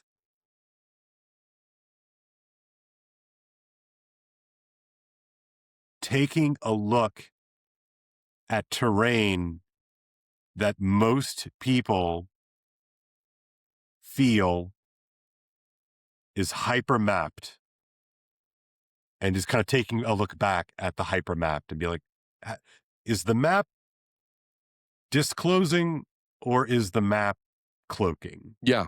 Well, I mean, look, number one, I was going to say, we need people who are of similar mind, not like super conspiratorial. I think we all need the sane but open person that we can bounce stuff off of and be like, am I crazy or is there something here, right? You and I can do that for each other. I mean, right before this podcast, I sent you a link to Lou Elizondo talking about there's some evidence that there are constructed structures on the moon that are not from us. Did I hear monolith on the dark side of the moon? Like, what? Or, Arthur C. Clarke kind of stuff. Yeah. Right. And so it's like, I don't know what to do with that. But that's part of monitoring, my friend. I mean, but in all seriousness, I mean, I think that it's a pattern. But how often do we come across stuff like that? We bounce it off of each other. We're like, that's nuts. Yeah. And then we file it away because we're like, okay, well, I can't do anything else with it. Right. Yeah. I'm not going to start telling everybody this is what I believe now. Well, of course not. Yeah. I'm collecting files of data on all these different things going, when does this tip over from crazy to compelling? Yeah. And a lot of it we'll never get answers on. Yeah. But what does start to emerge, though, are these larger patterns, right? I mean, look at what happened to both of us, reading that and having me flip on the Warren Commission and all those kinds of things. It's like, that's an important data point. We may or may not find out what really happened, right? But when somebody rushes up to a mic to start talking and dismissing and drawing attention, look off the ball. We talk about this all the time, don't we? It's like, you have to pay attention to the ball, but you also have to have your other eye. It's like that left hemisphere, right hemisphere. Like the right eye like focuses intensely, but the left, you know what I'm saying? Like, McGilchrist stuff. Yeah. You have to do that if we're going to have any kind of integrity. If we're going to have any hope of being good faith people. Well, I think what's interesting here with this stuff that we're looking at now is I wonder how much retconning of history we're going to get as we get closer to the truth.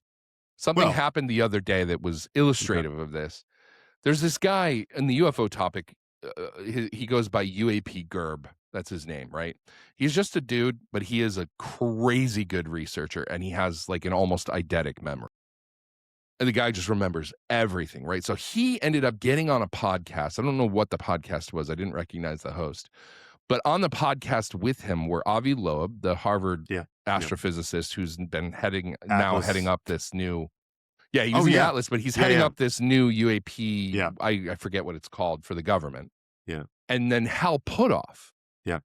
Who worked with the CIA to develop the psychic remote viewing program, Project Stargate. By the way, we have not really talked about, which is also like, what? Yeah, I think we talked about it a little bit once, but I mean, it's like, what? Crazy. Yeah, you can look that one up. It was real. Yeah, exactly. And they're both basically saying, let's not look at what happened in the past. Let's just focus on moving forward. Let's not look at the past of the UFO stuff. Let's stay away from, and a lot of people were commenting of like, look at this. We've got boomers running this new UAP thing who seem to know there are skeletons buried. And they're just saying, well, let's just not worry about the stuff that happened before. Let's not worry about the stuff that we already did that was creepy. Right. Let's just move forward and we can all work on disclosure together from this point on. And it's like, what? That's some sneaky shit. And so it kind of makes me wonder, as more and more of this stuff is coming to light about, again, our thesis that most of the bodies are buried in the mid-20th century. Like, are those secrets going to be able to be kept forever? Are they going to come to light? If they're coming to light, why are they coming to light? And if so, how does the story get retconned?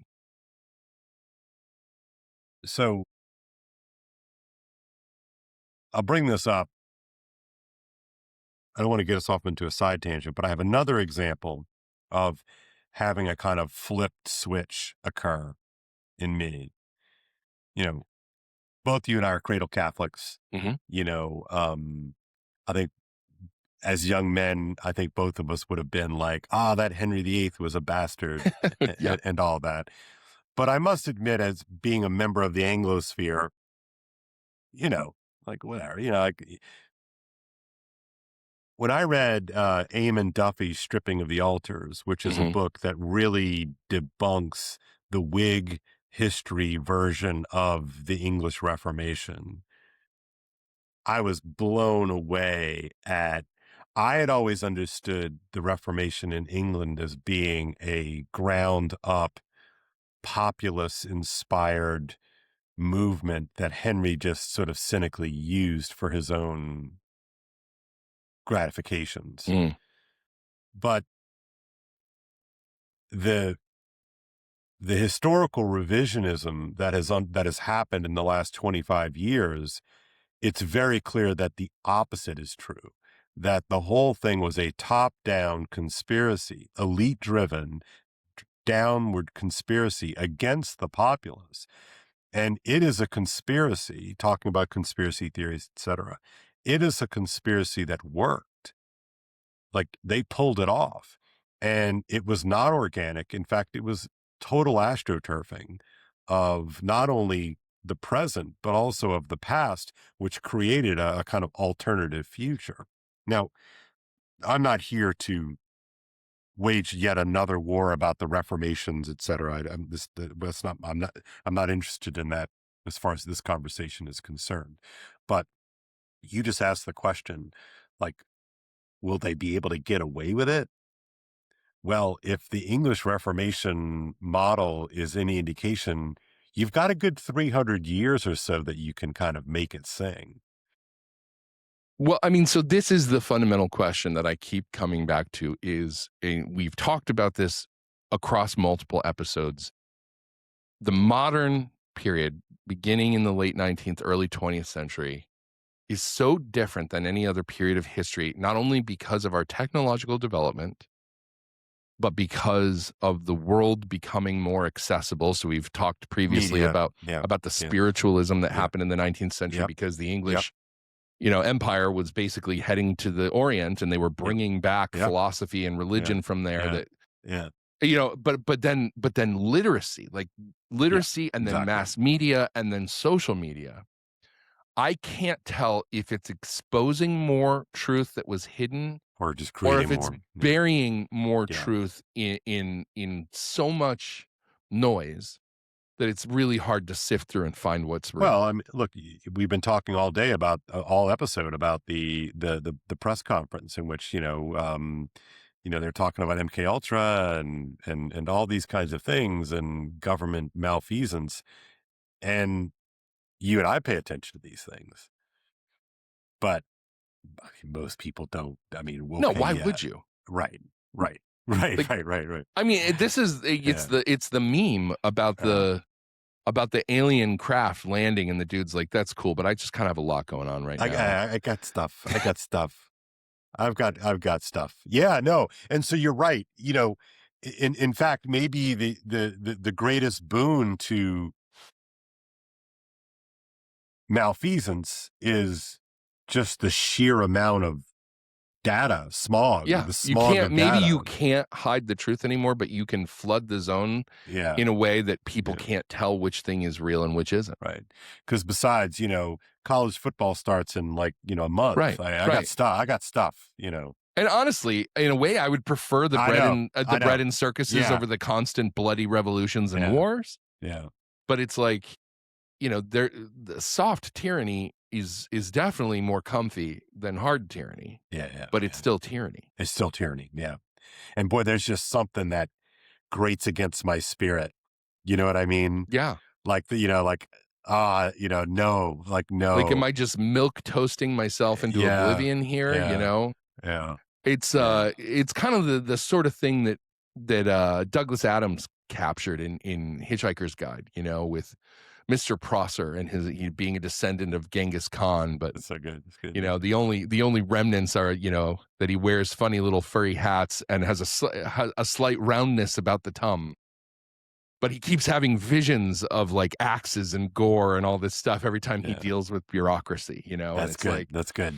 That's good. And it's just like this idea of like we were something once and we've been tamed and conquered. Yeah.